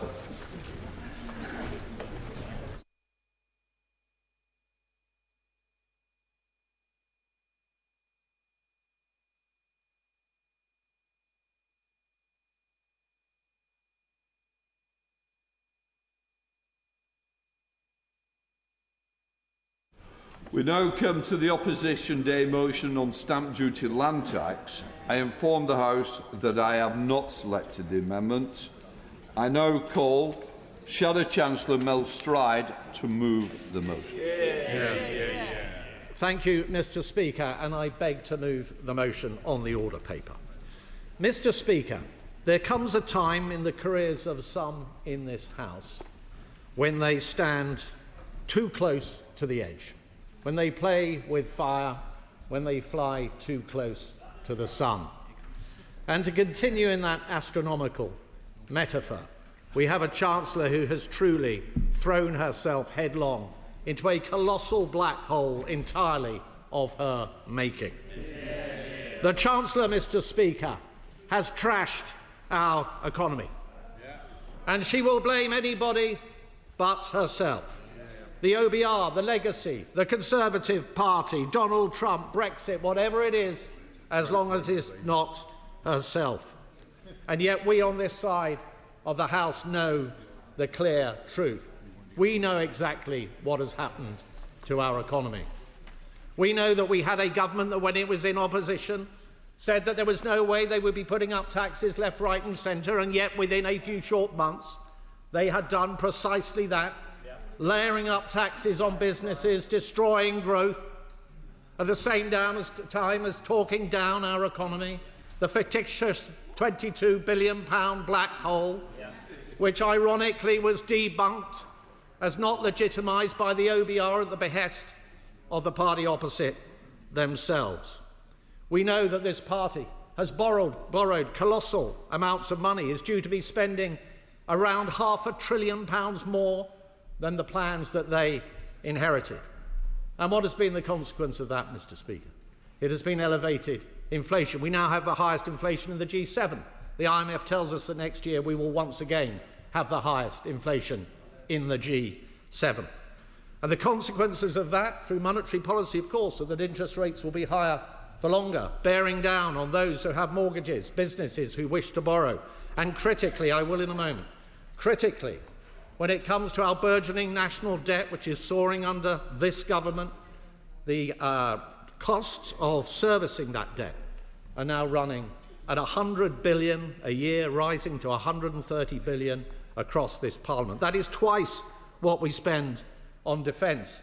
Indeed, if government servicing of our debt was a department of government, it would be the third largest in Whitehall. And none of that money, Mr. Speaker, is going on public services. It is simply going to pay off the creditors who are owed money as a consequence of the profligacy of the party opposite. And I give way to the honourable lady. Thank the honourable gentleman. Thank you, Mr. Speaker. I thank the honourable gentleman for giving way. And would he agree with me that Liz Truss's disastrous mini-budget impacted on working families up and down this country with astronomical mortgage interest rates that they're still struggling to fund at this point in time? I think, Mr. Speaker, we'll take no lessons from the party opposite when it comes to the mismanagement of our economy. What I have just set out has led to a Chancellor that had a budget back in the October of last year in which she blew all the headroom and more, rebuilt it in the spring, and is now, as we all know, heading into this budget on the 26th of November with a gaping black hole that she will have to fill. That is due to economic incompetence. And it is causing huge uncertainty, Mr. Speaker. I speak to businesses up and down the country. None of them know what to expect. They're all fearful about the tax rises that are yet to come. And that is down to this Chancellor. And what are the consequences? The consequences are that we have the highest level of unemployment in 4 years. And just with every other Labour government, we always know in history they leave office with unemployment higher than that which it was when they came into office. In the retail, hospitality and leisure sector alone, 90,000 jobs have been destroyed under this government. Young people bearing the brunt of these policies. Under us, Mr. Speaker, youth unemployment fell by around 45%. Under the last Labour government, it rose by around the same amount. And this government is on course to do that. And young people are particularly, I will in a moment, young people are particularly affected, of course, because the national insurance changes are not just an increase in the rate, they're a reduction in the threshold. And that affects young people desperate to get their first job, that foot on the career ladder, the most. And I give way to my right honourable friend. Thank you. I'm really grateful to my right honourable friend for giving way. And does he agree with me that in such a short period of time, what the opposite benches are showing out, that it's they that cannot be trusted with the economy and the future of this country, and it's time they woke up to the reality? My right honourable friend is absolutely right, Mr. Speaker. We see it in inflation. Inflation running at twice the Bank of England's target or thereabouts, twice or thereabouts that they inherited under us on the day of the general election. And within that, food inflation rocketing up at over 4%, damaging and impoverishing the very people that that party opposite claims to want to stand up for. And could I will give way to the very grateful to my right honourable friend. Does he agree with me that we also see it in hypocrisy? For example, cabinet ministers who say build, baby, build, whilst at the same time writing letters to the Mayor of London trying to block homes in their own constituency. Very good point. The right honourable gentleman makes, as usual, a characteristically poignant point. There is another act of damage that this government has created, and that is that some of the most successful high net worth wealth creators in our country have simply gone. They've left. It's estimated 16,000 have gone over the time that this government has been in office. Socialists will say, who cares, good riddance. But they should dwell on this. The tax paid by that 16,000 is probably equivalent to between 1/3 and 500,000 people on average earnings. Hard-working people up and down our country paying the price of Labour's policies. And Mr. Speaker, there are choices here. It does not have to be like this. We can actually reduce taxes if we get on top and control government spending. At my party conference, we set out £47 billion of savings across government, including £23 billion in savings across the welfare budget. What did the government do when they came to try to tackle the welfare budget? They showed us that this is a dad's army of a government with a Captain Mannering of a Chancellor. No match even for the rabble behind them. We know that we need to have responsible tax cuts, Mr. Speaker. That means they need to be funded and they need to lean into growth. And that is why we have announced that were we in government, we would be abolishing stamp duty on primary residences. This is one of the worst taxes in our tax system. The OBR states that a 1% increase in stamp duty will lead to between a 5 to 7% decrease in the number of transactions. And yet, on this government's watch, the stamp duty due on a home valued at £300,000 will have doubled during their time in office. And I will certainly give way to, I'll give way to my right honourable friend. I'd like to thank the Shadow Chancellor for giving way, and he's making a very powerful speech. And is he aware that recently in the Treasury Select Committee we were given evidence by a range of tax specialists, all of whom endorsed abolishing stamp duty? Yes, and can I thank my right honourable friend for the excellent work that she's been doing on the committee, particularly when she chaired that committee in the last Parliament. So, Mr. Speaker, I will give way to my... I'm very grateful to my right honourable friend for giving way. Would he agree that this government is not only taxing young people's jobs, it's also taxing young people's chances of owning a home by its increase in stamp duty, its increase, rumoured, on the capital gains on principal private residences? My right honourable friend is absolutely right. The reason why we need to abolish this tax, Mr. Speaker, includes the fact that it stands in the way of younger people getting onto the housing ladder. It gums up, to use the words of Paul Johnson, the entire system of house purchasing in our country. In fact, he said, and I quote, "Stamp duty may look like a taxation on wealthy people who move house, but it also acts to reduce effective supply for everyone, and that includes first-time buyers." I give way to my honourable friend. I thank my honourable friend for giving way. He's making an excellent speech. Does he agree with me that it also gums up mobility so that people are not able to move? As they lose their job under this Labour government, it makes it more expensive for them to move house to find another. My honourable friend makes exactly the right point. It does exactly that. It stops people moving to where the work is to get better jobs, to further themselves. Who wants to move to one place, pay stamp duty, then move to another to pay more stamp duty, to move to another to pay more stamp duty? It does not add up, and I will give way to my honourable friend. I'm grateful to the Shadow Chancellor for his point. Is he aware of the study done by Jackson Stocks, who looked at people who are 55 and over to see how much abolishing stamp duty would help move the market along, and that in its estimate within the first year that would be 500,000 people, second year 1.4 million people, so significantly allowing people who want to downsize to provide more homes for their families while freeing them up. This is a real blocker. Does he agree with me that that study is really useful to show the power of this policy would have? My honourable friend is absolutely right. Look, this is a blocker, Mr. Speaker, on the aspirations of families who are growing their families, who simply want to find a home with more bedrooms within it. And they can't find those homes often because empty nesters, those for whom the children have left home, are not prepared to face the huge, eye-watering stamp duty that is involved. And the other... I give way to the honourable gentleman. I thank him for giving way. But is the reality not that the reason why people can't find homes in England is because his government failed to build them when they were in power? Well, Mr. Speaker, we built 2.8 million homes since 2010 and 1 million in the last Parliament. It remains to be seen how many homes this government actually builds. But can I say, Mr. Speaker, another huge advantage of abolishing this tax is it will generate more transactions, which means more plumbers, electricians, more builders, designers, more estate agents, surveyors and conveyancers actually getting to benefit and local economies thriving. Above all, Mr. Speaker, abolishing this tax increases the effective supply of housing, and that means a fairer society and a stronger economy. And I give way to the honourable gentleman. Very grateful to the honourable gentleman giving way. He talks about the huge advantages. Is the Shadow Chancellor aware that if you own a home worth £2 million, under his proposals, you will be benefiting to the tune of £150,000? This is a tax cut for millionaires. Is that right? Is that what he wants?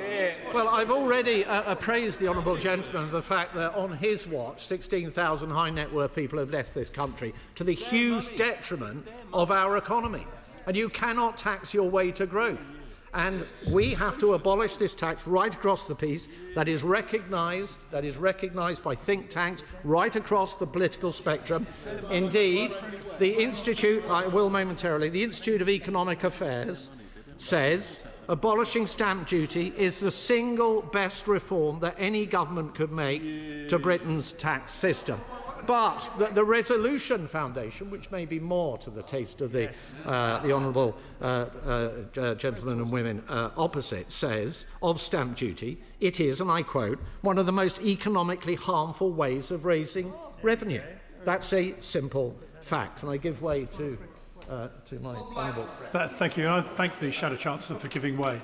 Will he also accept the fact is now that the housing market is virtually stagnant, moribund, and the houses and flats that we want to see built in this country are not being built, because one of the barriers is because the cost of stamp duty is so high that individuals don't want to pay it. My honourable friend is absolutely right. I've already set out the figures from the OBR, the estimate that a 1% increase in stamp duty means a 5 to 7% reduction in transactions. It is a horrendous and terrible tax, and it remains to be seen later whether the members opposite choose to defend it or not. I give way to my honourable friend. The Shadow Chancellor has been extremely generous allowing me to intervene. I was just reflecting on the point made by the member opposite. He talks about millionaires getting a tax cut. We're talking about young families getting on their... Does he agree with me, Will, that while they engage in the politics of envy, we will always engage in the politics of hope? Yes, absolutely. My honourable friend is absolutely right. And as Paul Johnson, formerly of the IFS, says, and I quoted it earlier, it's important, and then in quotes, that this will reduce the effective supply. It also acts to reduce this tax, the effective supply, for everyone, right across every age, right across every income section of the income scale. So if only Parliament, though, and the Secretary, the Parliamentary Secretary, who I see is not in his place, who's a former director of the Resolution Foundation, could show at least some backbone and at least agree with his former self and the quote that I read out from the Resolution Foundation. The facts are, Mr. Speaker, they're very clear, that the government should support this motion today if it believes in growth, if it believes in a fairer society, and if it believes in a stronger economy. So, Mr. Speaker, as we approach this budget, through a period of great uncertainty, the Chancellor faces a clear choice, a choice between still higher taxes or controlling spending and getting taxes down, between continued anemic growth or getting the size of the government under control, between continued anemic growth and getting it under control, between jobs destroyed or getting people off benefits and into work, between doing the right thing for our country or simply ducking the challenge. We on this side of the House know what must be done, even at this late stage, to save our economy. Perhaps even the Chancellor herself knows, deep in her heart, that we are right. Yet is it not the truth, Mr. Speaker, that faced with the serried ranks of obstinate delusion arrayed behind her, she is just too weak to act? No plan, no backbone, no wonder, under this government, we are staring into the abyss. The question is on the order paper. I now call the Chief Secretary, James Murray. Thank you very much, Mr. Speaker, and may I also thank the Right Honourable Gentleman for Central Devon for opening the stage debate with characteristic theatricality in his remarks so far. Now, Mr. Speaker, I know that members opposite are desperate to forget their time in office. They are desperate for all of us to forget the damage that they caused to the economy and to public services on their watch. But surely, Mr. Speaker, they cannot have forgotten how the budget process works. And so they will know that no Treasury ministers, particularly in the weeks immediately before a budget, will speculate on tax changes. Any decisions on tax will be taken at the budget by the Chancellor in the usual way. I see surprised faces on the bench opposite, but I remind them this is how the budget process works. As honourable and right honourable members opposite will know, the OBR produces a forecast. The Chancellor will take decisions in the round based on that forecast when she presents the budget to this House on November the 26th. But, Mr. Speaker, notwithstanding those limitations on what I, or indeed any minister, can say, I will seek to address some of the ideas that this motion tries to raise. And so, first, let's be honest. Stamp duty is hardly a popular tax. Moving house, buying a home, is a complex, often stressful process. Stamp duty has to be paid at a point when most people feel they probably have enough to worry about already. If there was a cost-free way to get rid of stamp duty, I would not expect long queues of people lining up to keep it. But there is, of course, no cost-free way of doing this. Figures show that it raised £13.9 billion in 24-25. And of course, at this government's first budget, we made changes to stamp duty to help give first-time buyers and other people buying a home to live in an advantage over those buying second home, third homes and more. And so if an opposition party is going to propose getting rid of a tax that raises nearly £14 billion a year, they need to have a plan for doing so. Because being a credible opposition means proposing things that could actually work, Mr. Speaker. And frankly, this motion exposes the total lack of seriousness of the current Conservative Party. It exposes their complete failure to learn any of the lessons of their time in office. I'll give way. To the Right Honourable Gentleman for giving way. He indicated that if there was a plan to fund this, he would back it. The Shadow Chancellor has clearly set out we do have a plan to fund it, so will he back it? Yeah, get on with it. Mr. Speaker, the Right Honourable lady is having an attempt at humour in the chamber by pretending there is some kind of a plan from the party opposite for what they're proposing to do. I think to call it half-baked is not really going far enough when talking about the motion that they've put forward today. And in fact, Mr. Speaker, what their motion put forward today shows the recklessness which the party opposite has when they approach the economy. It may be Halloween on Friday, Mr. Speaker, but the ghost of Liz Truss is here today, because the economic recklessness that the former Prime Minister embodied is back in front of us in this chamber today. We have a half-baked motion from the party opposite, built on the wholly unworkable premise of more unfunded tax cuts. 3 years on from their disastrous mini-budget, they have learned precisely nothing. I will be interested to see the gentleman's link. I'd be very interested, Mr. Speaker, in what the Minister intends to do to ungum the housing market. I think he'll accept that it's an important part of our economy. He says he's very keen on growth. So what will he do to ungum it? And what does he say to those legions of trades, electricians, plumbers, kitchen fitters who are all looking to the government to provide them with some relief in the months ahead? Mr. Speaker, I would say to everyone who works in building homes that we are the party who are getting on with building. We are the party who are making those changes to the planning system to get those homes built. And I noticed, Mr. Speaker, that the Right Honourable Gentleman opposite did not address, despite his attempt to make a link to my previous comments, the fact that this motion is entirely half-baked. And I must say, Mr. Speaker, it is a genuine shame for British politics that we have an opposition who thinks they can put forward a motion like this for serious debate in the House of Commons. Because the party opposite, to be fair, Mr. Speaker, is steeped in centuries of opposition and government, but they have become deeply unserious by putting forward motions like this today. Their motion, Mr. Speaker, their motion on the order paper today simply says that their plan to abolish stamp duty is to reduce public expenditure. That is it. That is the sum of their plan. I thank my right honourable friend for giving way. He's absolutely right to say that the opposition have not been clear about how they would fund this tax cut, but there are some clues. The Shadow Chief Secretary to the Treasury told a fringe event at Tory Party conference that we should look at the Australian system of state pension, and in his words, essentially a means-tested state pension. Does my right honourable friend share my concern that under the Tories, the state pension is under threat?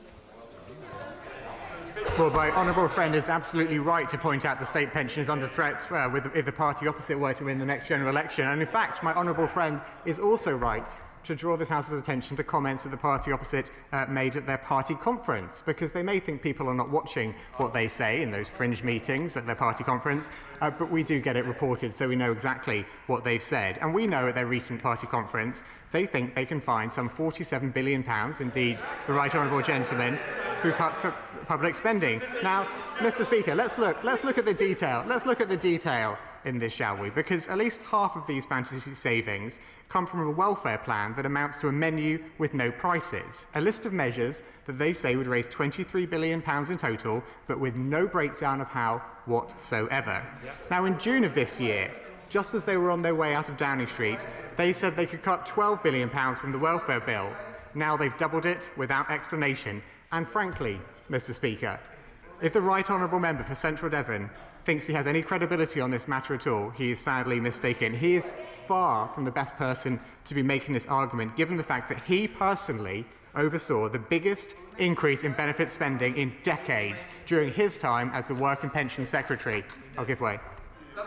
I thank the Minister for giving way, but I don't think he's in any position to lecture on reducing the size of the state, given that when Labour attempted to reduce the welfare bill, they marched all of their MPs up the hill to march them down again when they buckled under the pressure coming from his own backbenchers. Mr. Speaker, as members on all sides of this House will know, we're determined to get people back into work, because that is the way to bring the welfare bill down.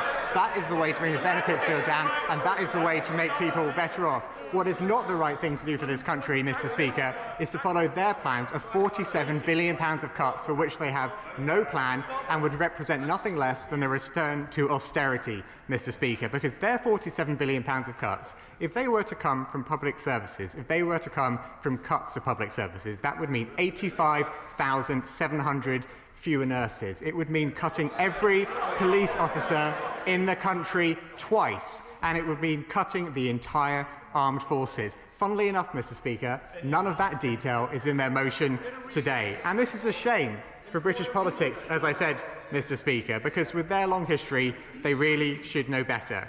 Were it to be the Greens or Plaid or Reform proposing policies with little regard for the consequences, I would not be surprised, because they've never had a chance to implement them. But frankly, to see the party who were in charge for 14 years acting just as recklessly as they are shows just how far they have fallen. On that note. Well, I'm grateful to the Minister, who's always generous and always has a smile, which is a welcome thing in this chamber. The government spending this year is approaching £1,300 billion, I think, and the party opposite couldn't save £5 because of the people sitting behind the Minister. Is it his complete failure to make even the smallest savings on that monumental budget that makes him find it impossible to believe others would have the will to do so?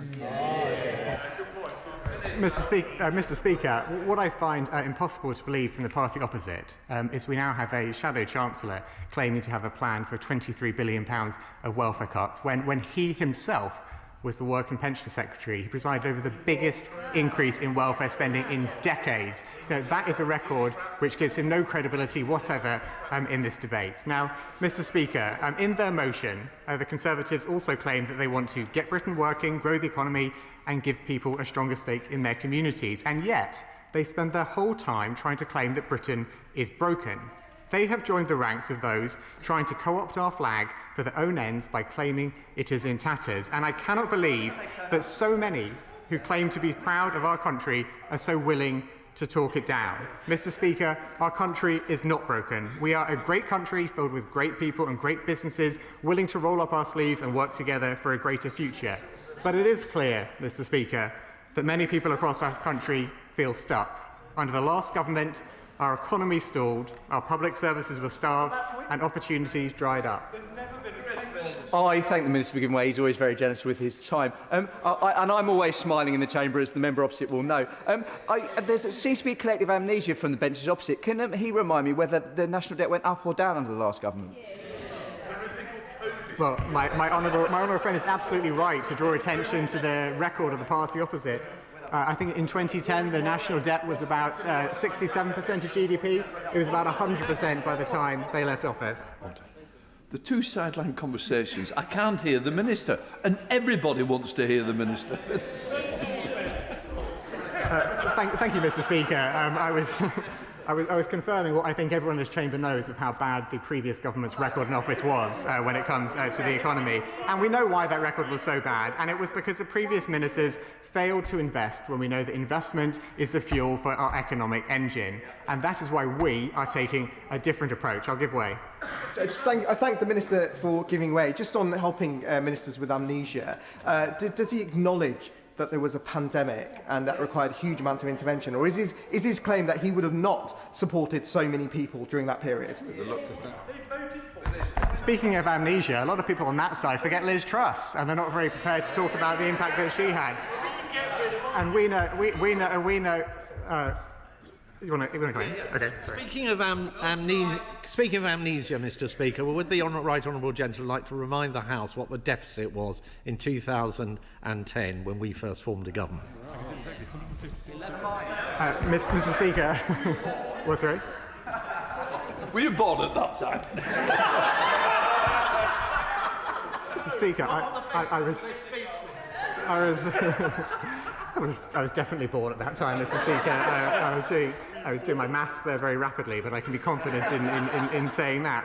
I think I've quite lost my way now after that intervention from the Speaker, Mr. Speaker. But let me just return to the main thrust of the argument that I was making a few moments ago, which is to make the point that our approach as a government is a serious government who is a serious partner for the private sector, and that is why we're investing in things that will get our country moving again. Now, Mr. Speaker, it is early days, and the damage the Tories did will take time to unpick, and there will, of course, be more difficult decisions ahead.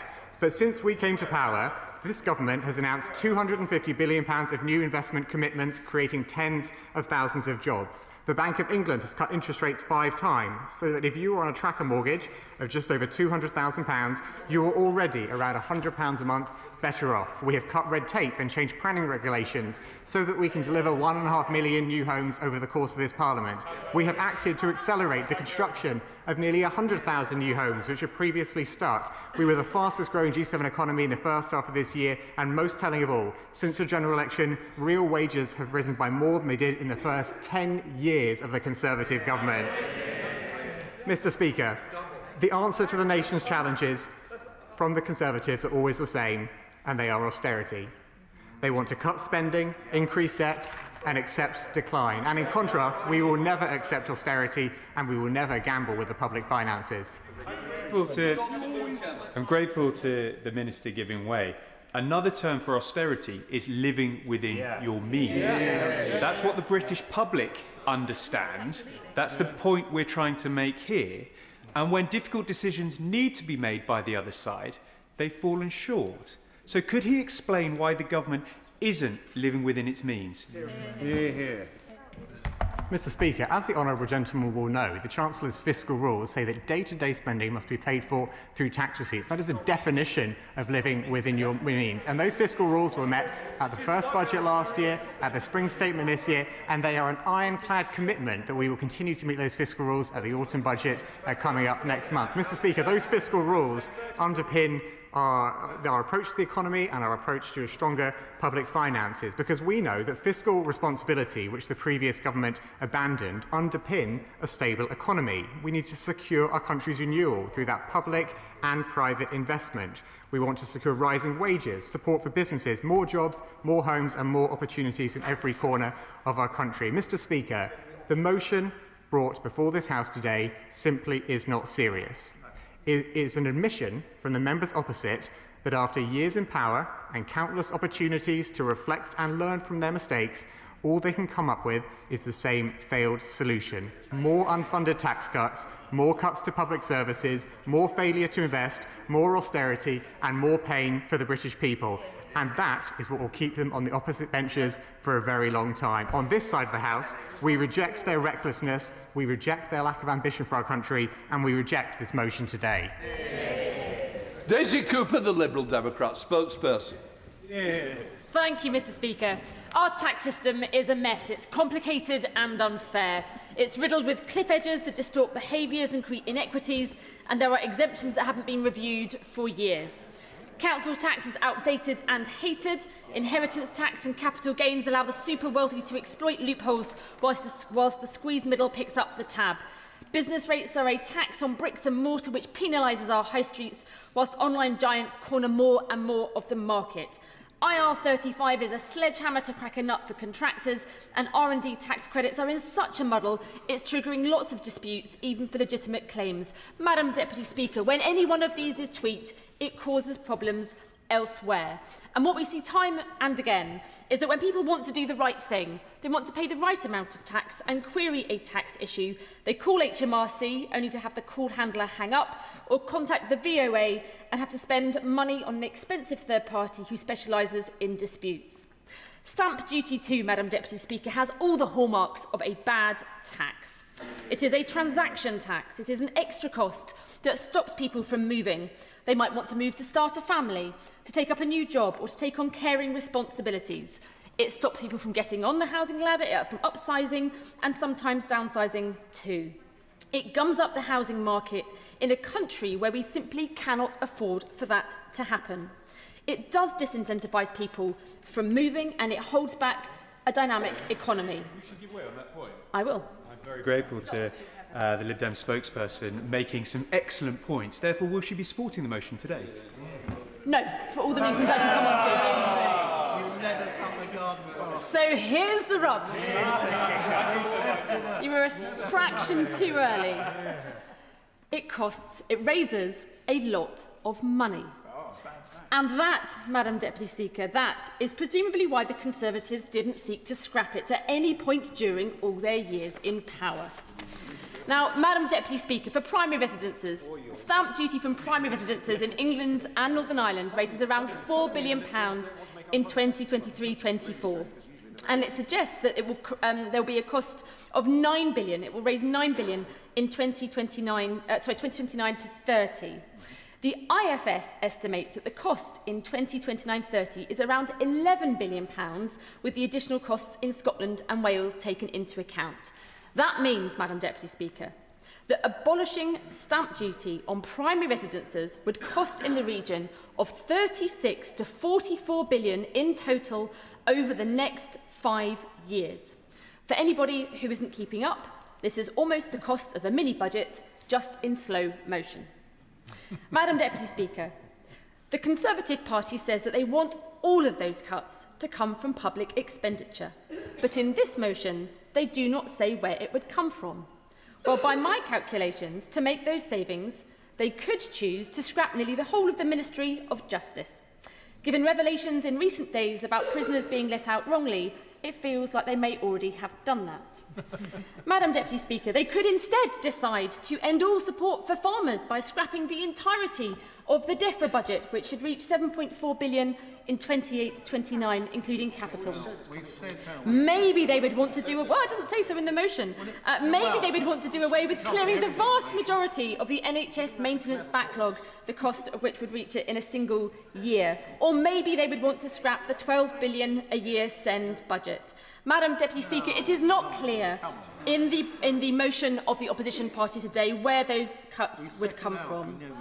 Madam Deputy Speaker, there is a strong case for looking at reforming or scrapping stamp duty altogether alongside other property tax reforms and moving to a land value tax. Indeed, some commentators suggest that scrapping stamp duty and council tax together and phasing in land value over time could be one way to move ahead. Will the Honourable Lady give way? I would give way. The average price of a property in St Albans is £642,000 a year. Under the proposals of her party, how does she think her constituents are going to face paying ever more taxes, either through stamp duty land tax or the council tax reforms that she and her colleagues are proposing? Well, as the honourable gentleman would understand, I'm not setting out proposals today. I'm commenting on the proposals from his party.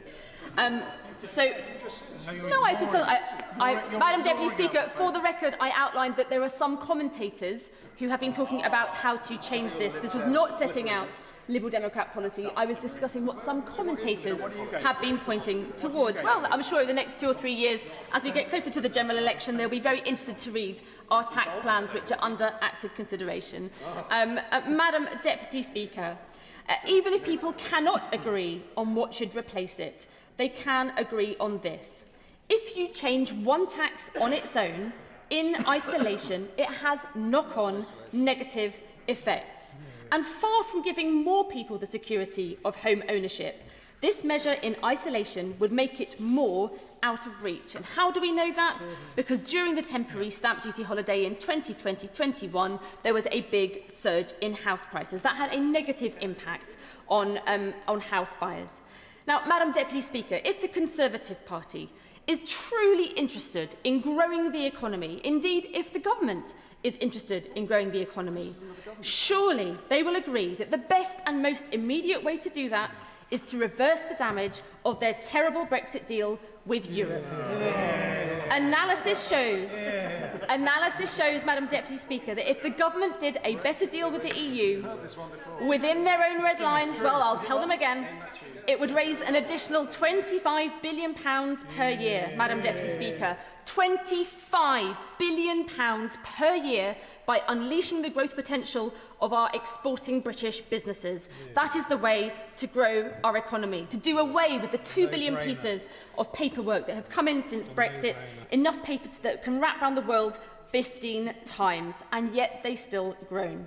Madam Deputy Speaker, 15 months ago, it seemed as though the Conservatives were struggling to adjust to life in opposition. Now it seems to me that they are simply enjoying it far too much. That's precisely why this idea of abolishing stamp duty in isolation and funding it through cuts to public services alone is fantasy economics and desperate politics. This announcement at the Conservatives Party conference had everything to do with the Leader of the Opposition keeping herself in post until after May's elections, and nothing to do with making a serious contribution to the debate on tax reform. Madam Deputy Speaker, this motion is unfunded, unserious and not worth the paper it is written on, and that is why we won't be supporting it. Jonathan Hinder, please. Speaker, let's cut straight to the point. What we're discussing today is a Tory plan for tax cuts for the better off, with no plan to pay for it. That's what the Tories have chosen to spend their opposition day on. My constituents in Pendle and Clitheroe are frustrated at the stark regional inequality in our country, which means London and the South East are now, economically speaking, another country altogether. And they lament the lack of public investment in transport, infrastructure and skills that this Labour government is now seeking to put right. So it's staggering that today the Tories have chosen to propose tax cuts for people buying expensive homes in London and the South East, further entrenching that regional inequality. In the North West, the average house price is about $200,000. In London, it's over $550,000. That means that 95% of first-time buyers in the North West of England do not pay stamp duty, whereas in London, 80% of them do. So, Mr. Speaker, let's be clear. These are the priorities of the same old Conservative Party that we've always known, prioritising the protection of wealth in the South East above the concerns of constituents like mine. Where would their supposed spending cuts fall? They don't actually tell us. So we can only assume they would fall on public services in areas like Pendle and Clitheroe. Madam Deputy Speaker, the funny thing is, I'm a strong advocate of serious property tax reform. But the Tories aren't proposing to address the most unfair, regressive tax in Britain, the council tax.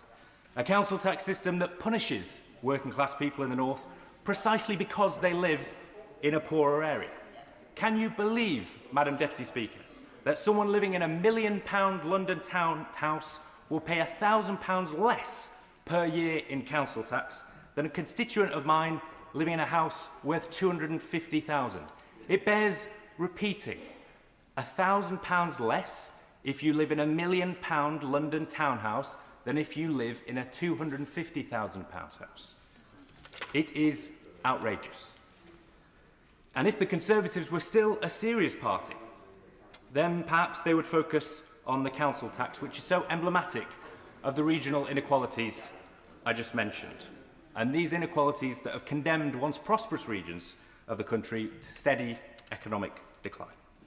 But they won't, because they quite literally now no longer represent regions like mine. And I look across the chamber, I can't see a North West Conservative MP, but then that's not so difficult because there are now only 3. They're a rare species, just as they are in many other regions outside the South East. So the Conservative Party's answer remains the same as it has always been, that growth in the South East will lift up constituencies like mine, make those with wealth wealthier, and everyone else will benefit, they say. But that failed economic thinking has failed time and time again. So, let me finish by saying, by saying that property taxes in this country do need radical reform. And in that, I hope I can find allies on all sides of this House. We need a more proportional property tax. But the Tories' harebrained idea to scrap stamp duty, a big tax cut for the better off in the South East, with no plan to pay for it, while leaving the progressive council tax untouched, is just not serious. Thank you. Kit Malthouse. Thank you, Madam Deputy Speaker. I'm very sorry to hear the honourable gentleman's antipathy towards the South East. I can assure him it's not reciprocated, and no doubt the London members who may or may not be present here will have something to say to him about the wealth or welfare of their residents. Madam Deputy Speaker, since this government was elected, I have often called to mind the famous aphorism uttered by Ronald Reagan about the government's contemplation of the economy. He said, they think if it moves, tax it, if it keeps moving, regulate it, and if it stops moving, subsidise it. And it feels to me as if with housing in particular, we're moving into the third of those phases. And I'm afraid, contemplating the fact that with some alarm in chasing their huge housing target, noble though it is and shared by this party, we're about to see enormous subsidies in the budget pumped towards the housing market, which is precisely the wrong thing to do, particularly for a government which is struggling to create growth within the economy. What they seem to have failed to realise is that if you allow capitalism to function, if you allow it to do what it's supposed to do, it is brilliant at creating abundance. It has been the single greatest tool for alleviating poverty across the world that humankind has ever known. And yet here in this country, not just this government, but to my alarm, previous governments over the last 20 years or so, have not appreciated the formula of incentives that's required for capitalism to function, and particularly damaging for it to function or not function as it has been within the housing market. And that's particularly salient for the United Kingdom, whose economy is so closely tied to its domestic housing market. If you look at the correlation between the two, it's pretty much one-to-one. If the housing market is doing well, our economy is doing well, and vice versa. And that points to the problem that we face with this particular tax. I just wanted to raise, if I may, a few points, Madam Deputy Speaker, about this motion. And I agree entirely with the Shadow Chancellor in his excellent opening speech. First of all, this is not a tax on wealth or even on property. It's a tax on decision-making.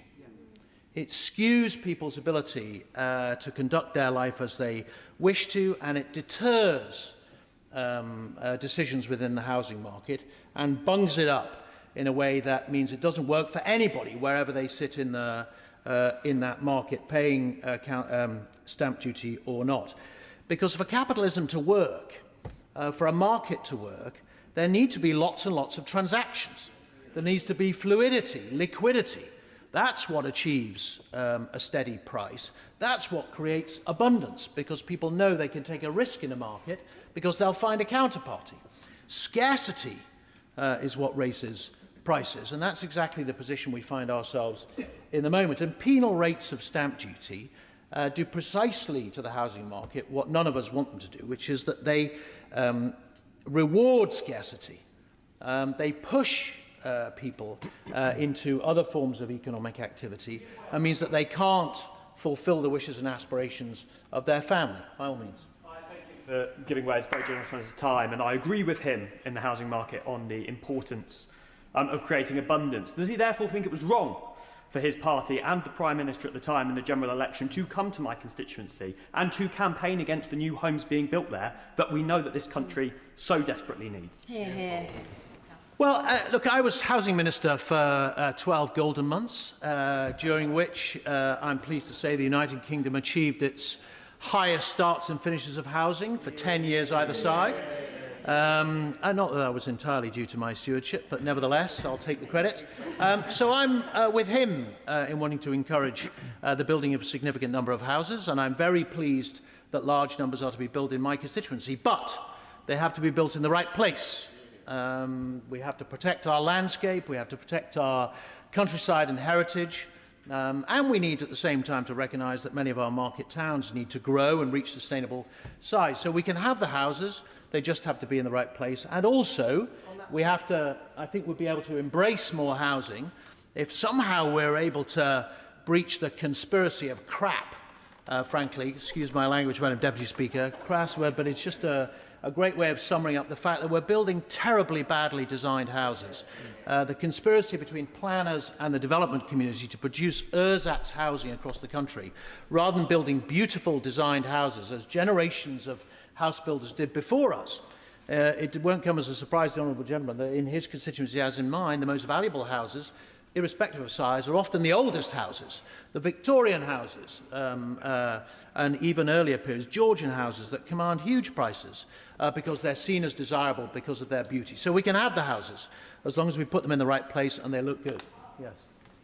I'm very grateful to my right honourable friend for giving way, and this stamp duty policy will help lubricate the system, but he's talking about putting the houses in the right place. And can he agree with me that this government really does need to follow through on that and put the houses in the right place? They've got to prioritise brownfield sites, and they've got to stop bringing in policies that are going to rip up the green belt, which in areas like mine in Epping Forest represent the heart and lungs of our area. I completely agree with the honourable gentleman, and the best people who can decide where houses should go are local people, and that's why for many years I've been a strong proponent of neighbourhood planning.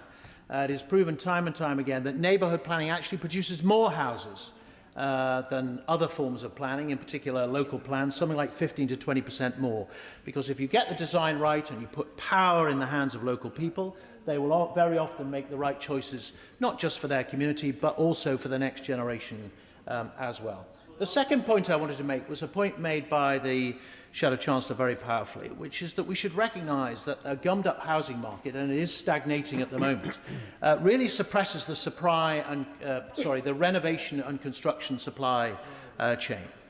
When people move house, they invest in redecoration, they invest in extensions, they put a new roof on the house, they build on the side, they do all sorts of things to it that are good and valuable, productive economic activity, which we're missing out on at the moment. Yes. Can I commend the honourable gentleman for what he's saying and commend the opposition for bringing forward this proposal? In Northern Ireland, house prices have risen by 7.7%, the highest in all of the United Kingdom. What's happening in my constituency, I suspect, and others, is that young people are coming to me and saying, I can't get a mortgage, so they need help. I'm hoping that this proposal tonight brought forward by the opposition will be one that can give that hope. The aspiration that the honourable gentleman refers to, that I have as well, every person wants to own their own house. This will be a method of making sure that the young people have that opportunity. Well, I understand the honourable gentleman's hope for the next generation, and I completely agree with him. As somebody with 3 children, I hope they get the same housing opportunities and economic opportunities that I did. Sadly, unfortunately, the way the housing market has gone and is going, it doesn't look to me as if that's going to be the case. But he makes the point that I made in the opening of my speech very neatly. We've come full circle to the extent that to get young people on the housing line now, we want to have a subsidy scheme. Instead of thinking again about how we can have a market that functions for them, a deregulated free market that allows the houses to be built that can accommodate young people, we're saying, well, actually what we should do is take tax off them and then give it back to them in the form of housing subsidy, which seems to me nonsensical. So just back to my point on supply chain, there are thousands and thousands of small builders around the country desperate for this kind of work and seeing the housing market stagnating and seeing the work reducing. But worse than that, in areas of high property value, what you find is that instead of moving, those that do have capital decide to build down or up or out. And so we get a densification, particularly in areas like central London, which very often causes significant problems. And then, Madam Deputy Speaker, I just wanted to move on to the fact why this tax actually doesn't work very well for government either. First of all, as members will know, it is pro-cyclical. It crashes at a time when the government needs it most. So during the 2007-8 crash, stamp duty receipts fell by 60%. We saw a surge in stamp duty receipts during the window a year or so ago, but since then it's been falling very significantly, and the Chancellor, who's facing very significant fiscal problems, is going to see that fall even further. So it doesn't work for government on that basis either. Secondly, it's a bad tax because of its salience. Economists have this idea that taxes have a salience, which is frankly how much people notice they're being taken. VAT has low salience because we don't really notice it. It goes in the price of what we pay. Income tax, PAYE, has low salience. This tax is enormously noticeable. At a moment when people are making a huge decision about their lives, they're trying to progress their families, wham, there comes the government saying we're going to have a slice of your wealth. Yeah. Extremely grateful to my right honourable friend. He's obviously making a brilliant speech. But on that last point, does he acknowledge in terms of the salience, it has had a particularly pronounced effect in the capital, particularly for those that come to this country, that invest in this country, create jobs. And one of the prime reasons why we've seen such a significant, perhaps 16,000 people leave this country is because of the incidence of that tax in the capital. Well, he's completely right, and he makes a very powerful point. As I say, anybody, overseas or here, who comes particularly to London and the South East, or frankly anywhere in the country, and wants to make a significant purchase, is immediately presented with a massive bill, a huge bill that cannot be borrowed, that comes out of any equity that you may have spare lying around, or that you may have saved up for years to build towards your housing decision. And for the government to show up and take it at that moment of significance in anybody's life seems to me to be extremely damaging. In the same way that when the government shows up on the death of a relative and says, we'll take our slice, this tax has enormous salience. And as a result, stamp duty, along with inheritance tax, are easily the two most unpopular taxes in the country. Yes. Thank the honourable gentleman for being so generous with his time and the interesting points that he's putting forward.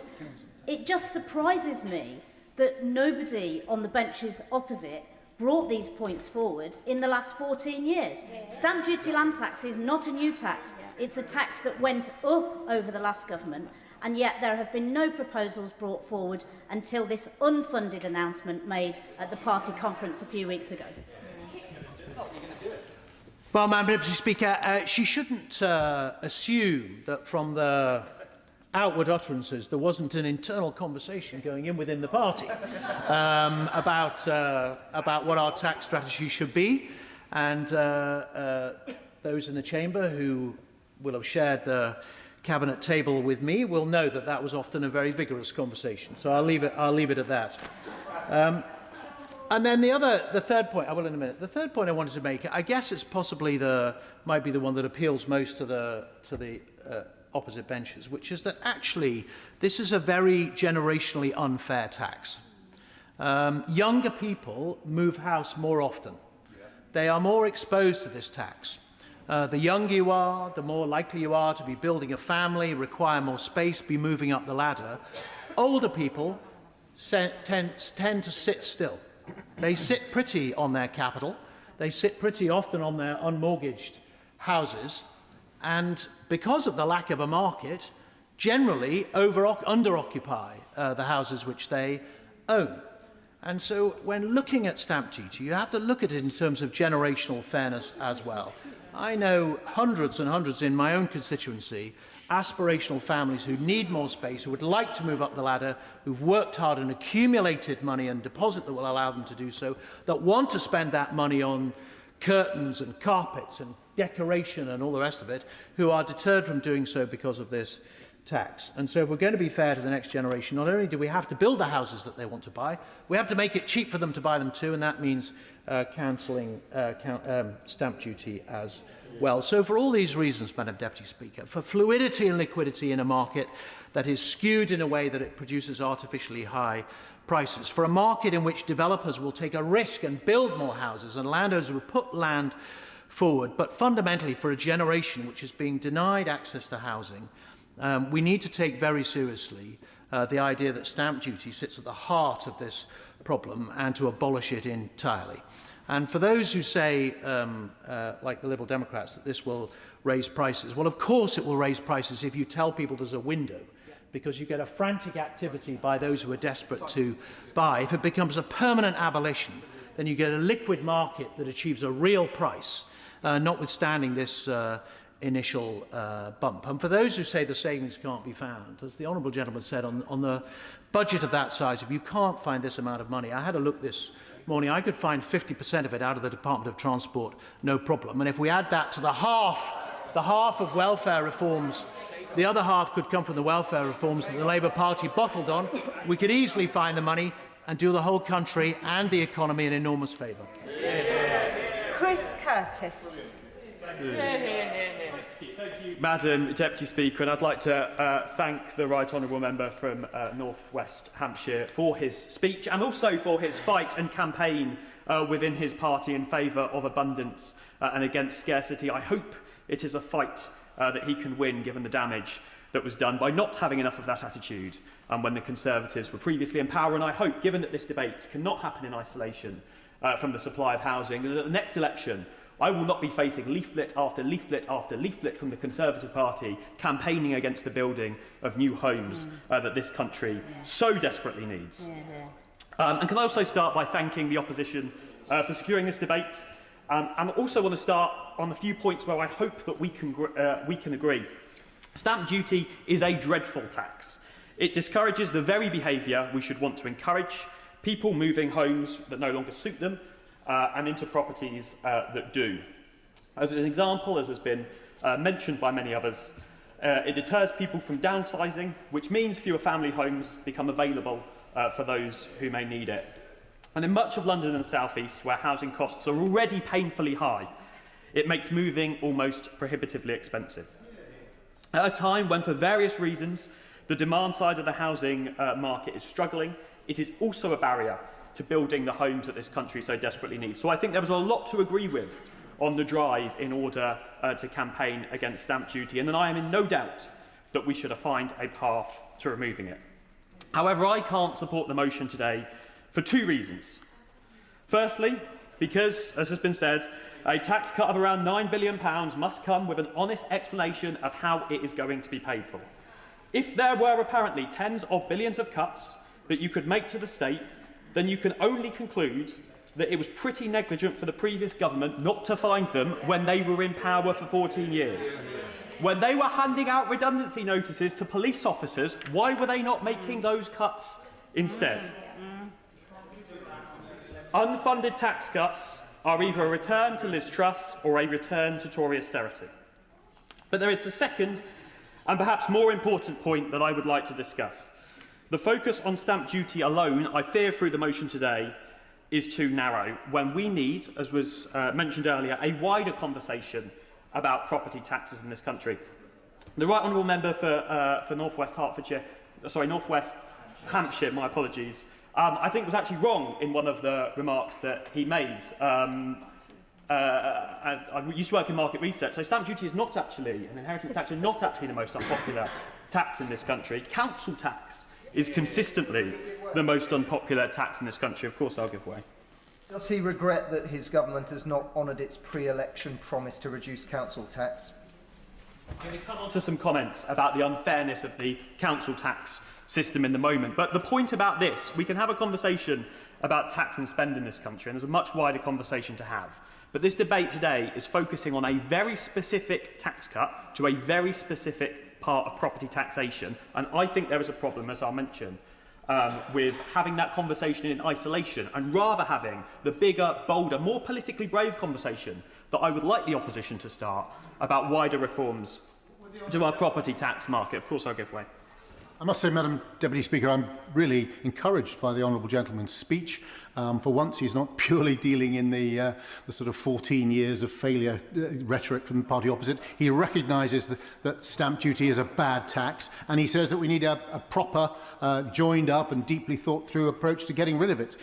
Is he pledging to lead such an operation within the Labour Party? Because for the next 4 years, there are 400 plus Labour MPs. It's the debate within his party that's more important than the one within our own. Thank you, Madam Deputy Speaker. I'm glad he asked me to comment on the 14 years of Tory failure, which failed to grow the British economy and created many of the problems that this country now faces. And I do think that while there were many good remarks made in the opening speech from the Shadow Chancellor, there was a little bit of amnesia about just the state that was left to this government. But we do need to have an honest conversation about tax reform, including to property taxes. Council tax does... We've spoken a little bit about the IFS and what they've said, and they're right. The UK essentially relies on two big but fairly broken property taxes. Council tax does not create the distortions that stamp duty does, but it's regressive. Stamp duty creates these distortions, but at least it's progressive and mitigates against some of those regressive elements of council tax. If you only look at one half of the equation and simply cut stamp duty, we will tilt that system further in favour of the wealthiest households, many of them in London and the South East, while telling lower and middle income families elsewhere that there is nothing in the system for them. And we should consider just how unfair council tax has become. Given the top band is capped so lightly, a modest family home in the North or Midlands can face a similar bill to a multi-billion-pound townhouse in London. We've quoted Paul Johnson, so I'm going to quote a tweet from Paul Johnson, formerly of the IFS, if that's okay. Buckingham Palace, valued at around £1 billion, sits as a Band H property and is charged £1,828 by Westminster City Council, less than the average three-bedroom semi in Blackpool. 46% of households in England will receive a bigger council tax bill than Buckingham Palace. That is clearly a broken tax system. And if we ignore that and just focus on stamp duty, then we're only going to make that broken system worse. And of course, because successive governments have not had the bravery to revalue those tax bands, they're still based on 1991 values. In 1991, Tim Berners-Lee had just released the World Wide Web. Nirvana had released Nevermind. Will Smith was filming the first series of The Fresh Prince of Bel-Air, and I was not born. A lot has changed since then. And yet we still have not reformed the way we do council tax valuations. So yes, I will agree that we should set a path to reduce and ultimately reform the way we do stamp duty. But we should do it as part of a broader package that shifts tax away from transactions and towards ongoing occupation of higher value properties. Now that could include revaluation and rebanding of council tax so that the bills reflect today's values. It could include a higher rate of surcharge on the most expensive property and targeted reliefs to support downsizers and first-time buyers. Yes, go on. Last time. The Honourable Gentleman, he's giving a brilliant speech, I must say, and it smells like teen spirit to me because of the energy that he's bringing to it. Would he recognise, as well as council tax, and I agree with most of the points he's made about council tax, if you see what a small flat in Beverley, the council tax it charges compared to a multi-million-pound apartment in Westminster, it's outrageous, and I agree with him. But does he also see that the business property relief, this BPR, is going to be bringing in huge costs on businesses like house builders? I met one last week. If that business was worth £100 million, say on the death of the owner, it would be a £20 million tax. The person who inherits it would have to extract 40 million from that business in order to do it. And as they told me, for every 40 million you take out of the business, that's 120 million of investment not made in housing. Would he recognise there's a real problem there? And I think with respect, Madam Deputy Speaker, I've already stretched the debate a little bit far away from stamp duty, and I don't want to go into a wider tax system. But I'll finish off. I think it's important to widen this debate out to a wider conversation about property taxes, as I've tried to do. And if the opposition genuinely wants to remove stamp duty, I invite them to engage in that wider conversation in good faith. If you want to remove the costs at the point of transaction for high-value homes, the only fair route is to ask those homes to contribute more through day-to-day charges. That would be a system that was fairer, supported mobility, and meets the objectives that I think members from across this House share. A housing market that works, more building, a tax system that is both pro-growth and fiscally responsible. Thank you. I call Blake Stevenson. Madam Deputy Speaker, stamp duty is the worst kind of tax, and it feels like there's cross-party consensus on that point in this House today. It's a tax that stands in the way of the aspiring young couple who want to buy their first home or when they want to move on and bring up a family. It's a tax that punishes the older couple who want to downsize to a more suitable home once their family has flown the nest. It's a tax that stifles growth and it restricts mobility. And it's even a tax that's become so complex that it confuses even deputy prime ministers. So I think it's in all of our interest to simplify this taxation, and we do that by abolishing it, so that we can also get the housing market moving once again. I know members from across the House have spoken about how the housing market is bunged up. It absolutely is bunged up. There are so many properties on the market for many, many, many months not selling at all levels within the housing chain, not just multi-million-pound houses. But if those multi-million-pound houses don't sell, then houses throughout the chain also don't sell, impacting young people, families and old people right throughout the country. We have a commitment to unshackling our housing market by abolishing stamp duty on primary residence. And I was really pleased to see that announcement in the Conservative Party conference a few weeks ago. And I'm pleased also to hear the honesty from my right honourable friend from North West Hampshire when he says this debate has been ongoing in the party for some time. And I'm pleased, very pleased indeed, that we've settled on this position. Madam Deputy Speaker, in my constituency in Mid-Bedfordshire, the average house price is around £372,500. Purchasing that property would require stamp duty outlay, if the online stamp duty calculators are accurate, of £8,625. When the stamp duty land tax was introduced on land transactions by the then Labour government in December 2003, the average house price in my constituency was £169,000, with a stamp duty outlay of just £1,090. Taken together with increasing house prices, that's a 224% increase in the cost of buying a home. By comparison, average earnings have risen by 190% in that same period. Now, abolishing stamp duty won't fix that overnight. We still need to do more to build warm, dry homes in the places people want to live. And I'm pleased that in this debate today, that this debate has been broadened out slightly to discuss house building. I think parties from across this House want to build good quality homes in the right places for young people to get on the housing ladder. I think we are not at odds with that at all. They do need to be in the right places. And I agree with my honourable friend, again from North West Hampshire, in that the quality of those homes is incredibly important. If we improve the quality of new build homes, I think that our communities would be much more open to accepting house building in our communities, which would increase supply and improve opportunities for young people. I think that's critical to all members across this House. But places like London, Madam Deputy Speaker, where this government and their Labour Mayor have utterly failed to tackle a severe housing crisis with lower targets and reduced aspiration, not ambition. Building more houses will help to arrest the charging growth in house prices, but we know that just building is unlikely to bring prices down. 20% fewer 25 to 34-year-olds are homeowners today than in the year 2000. Average first-time buyers are almost a decade older today than they were in the 1980s.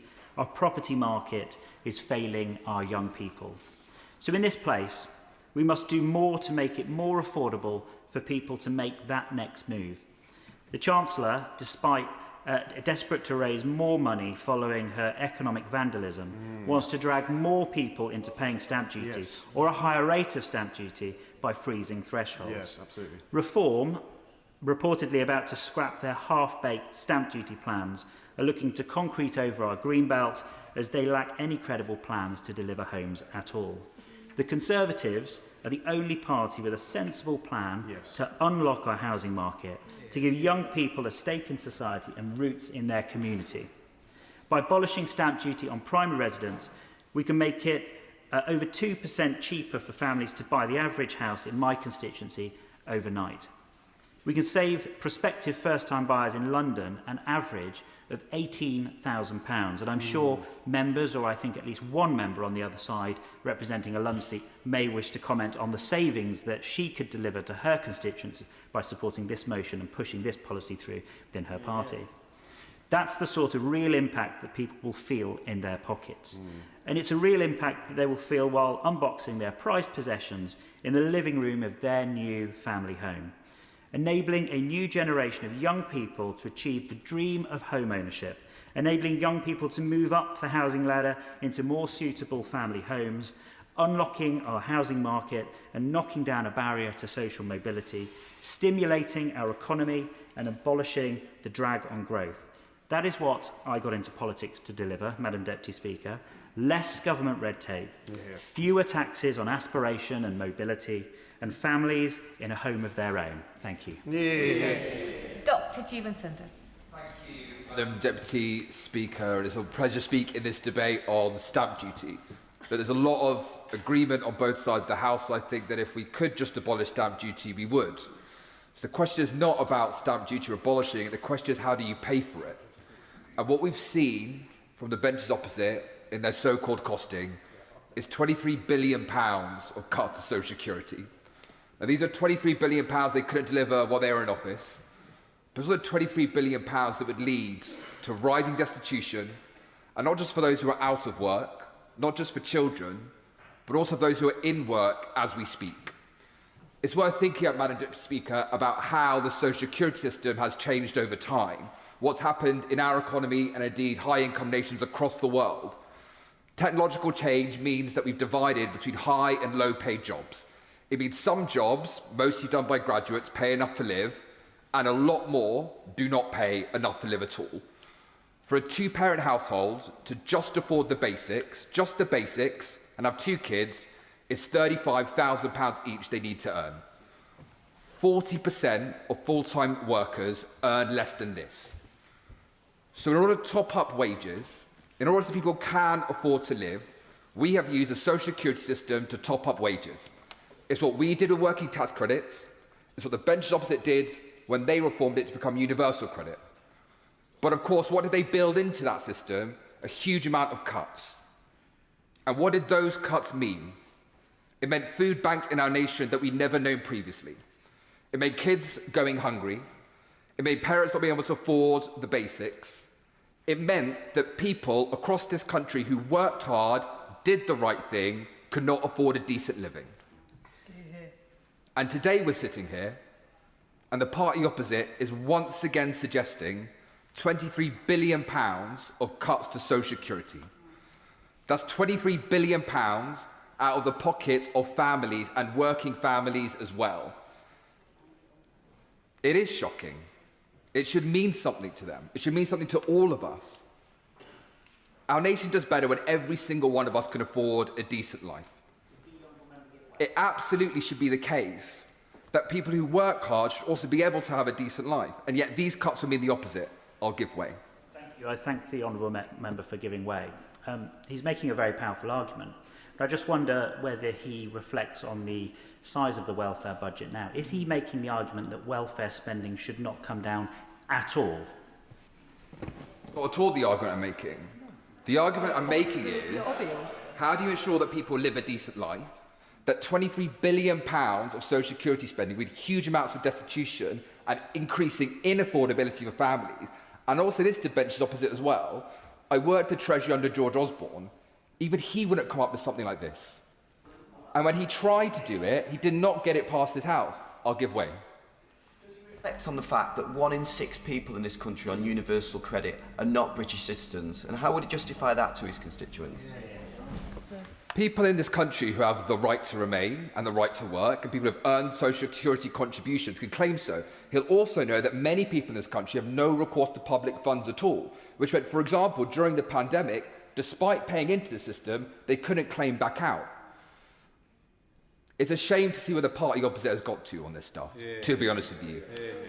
There was a time when the party opposite condemned Enoch Powell. There was a time when the party opposite joined us across this House in believing that every single person, regardless of the colour of their skin, if they're given the legal status to remain, have rights and responsibilities as a British citizen. It's such a shame to see where the party opposite has gotten to. And the truth is, I think the party opposite feels ashamed as well. When they talk about things like cultural coherence, we can hear the dog whistle. Across this country, we hear it. And I tell you why, because British citizenship is not just about the colour of our skin or the way we look. It's our values and the way we act and the way we cohere together. Different communities across this nation who speak in different ways. It's a deep, deep shame. Dog whistle away. Yeah, gone. I thank him for giving way. I just call upon him to reflect on the fact that, regardless of political difference, It's the Conservative Party that has delivered 3 female Prime Ministers. One Prime Minister, the first one from an ethnic minority background, whilst his party has not managed to present a leader other than a white man. Sunda response. Let's try and keep this debate in scope. Dr. Jimmy Lai. And look how much the party opposite has changed since last July. That's where we are. I will come back, Madam Deputy Speaker, to the issue at hand. 4.5 million children in poverty. 1 in 6 children in households have food insecurity. They're struggling to make ends meet. £23 billion of welfare cuts. That does mean that families can't afford and children can't afford to eat. It does mean those who are most destitute becoming poorer. And it also means, of course, that working families, 40% of them on universal credit, who are working families, will see cuts as well. That is the outcome here, making our nation poorer. That's not what we should want. It's not what we want. And the benches opposite, I'd hope it's not what they want either. Thank you, Madam Deputy. It's an absolute joy to see the wonderful Chelsea pensioners in their glorious red uniforms observing proceedings on behalf of Mr. Speaker. No doubt it will elevate the debate. To do so, Graham Stewart.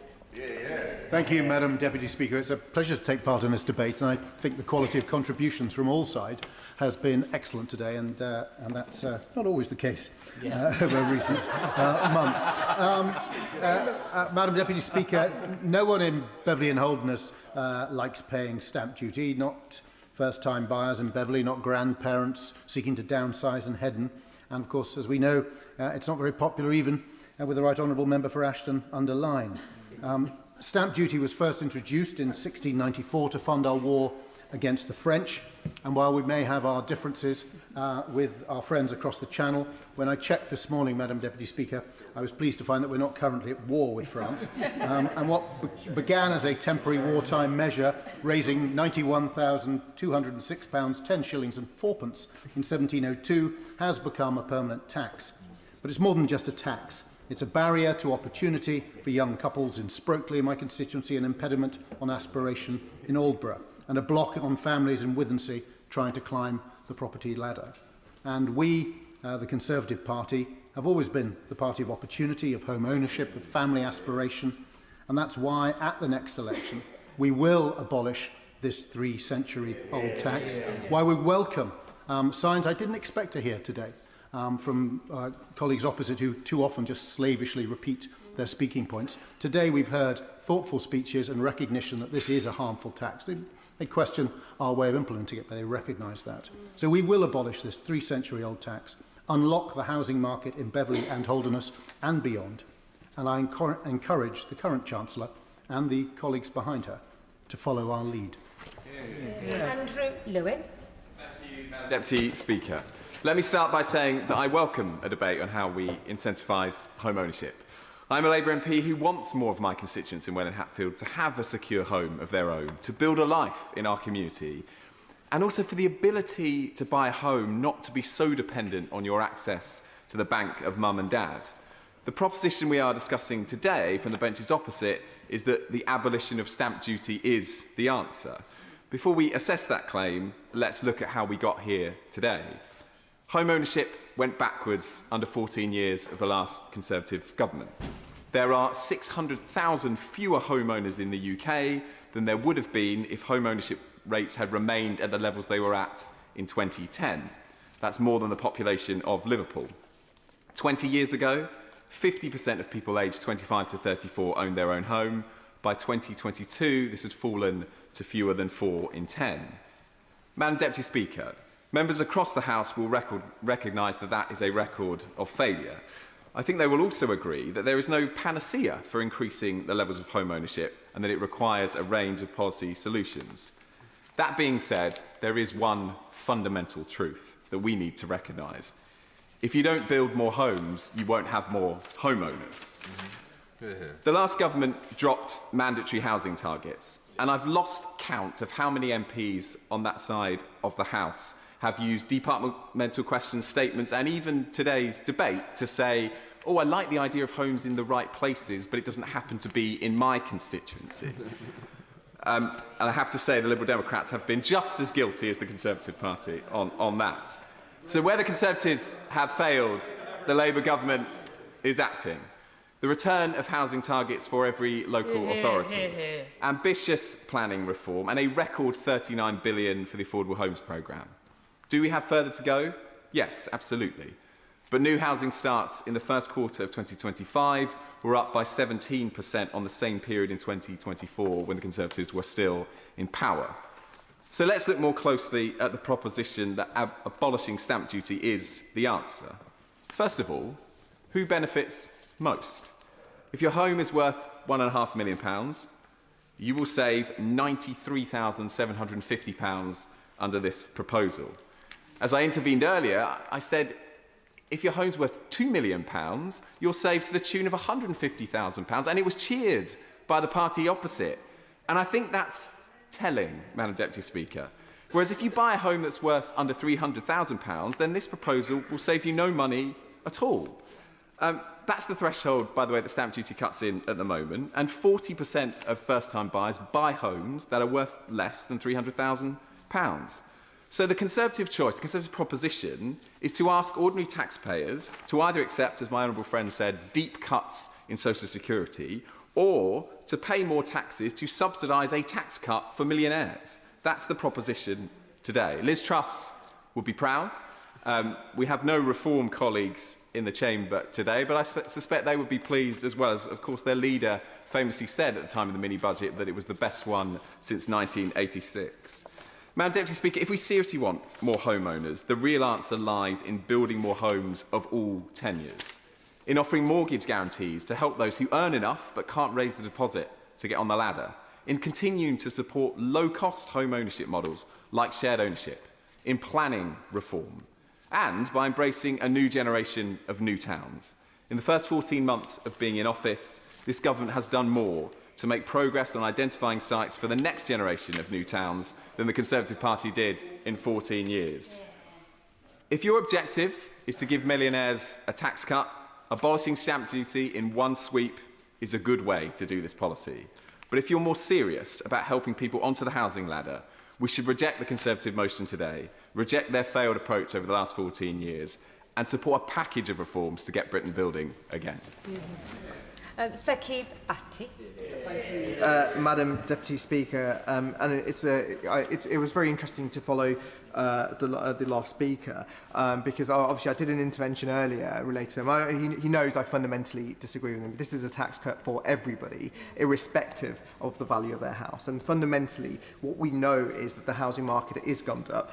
I have serious questions about whether the Labour government will be able to meet its housing targets. I'm not sure what those housing numbers are currently.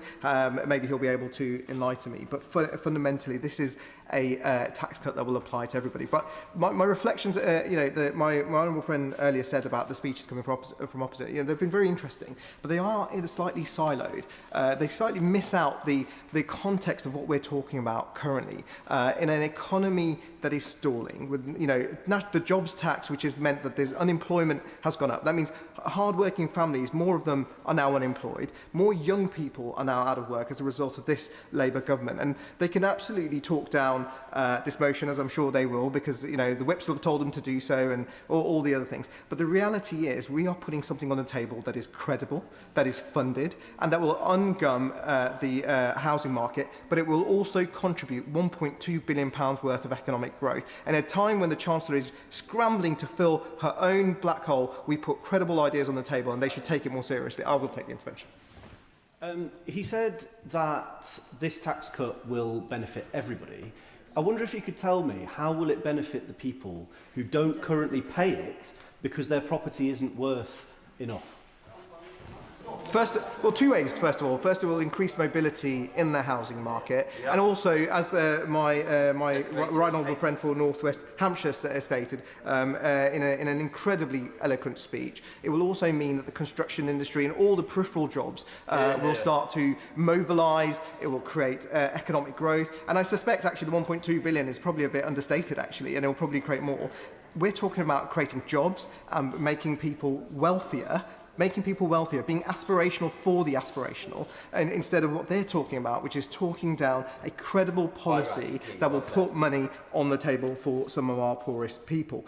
Ultimately, it means that more and more people will be able to get onto the housing ladder, because let's face it, I posed the question earlier, the government is not going to meet its housing targets. It's quite obvious already. They're massively way behind. It's not possible to do so. They're killing off aspiration and confidence in the economy, and housing builders are not going to want to meet those unless, of course, they're met with huge subsidies. And so the question really I have for the government benches is how much representation have they made on the back of the current economic situation to their Chancellor about putting growth principles on there and cutting taxes so people have more money in their pockets?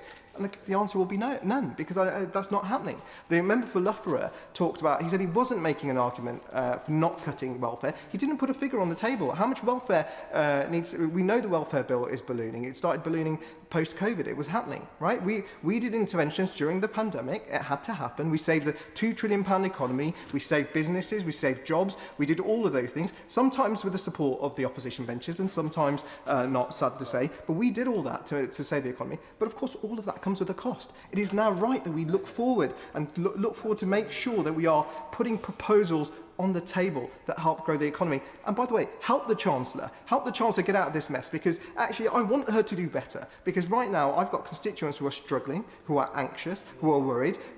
Her policies, backed by the benches opposite, have contributed, bless you, Madam Deputy Speaker, have contributed to higher inflation and higher cost of living. These are all consequences that they've backed and they've walked through the voting lobbies.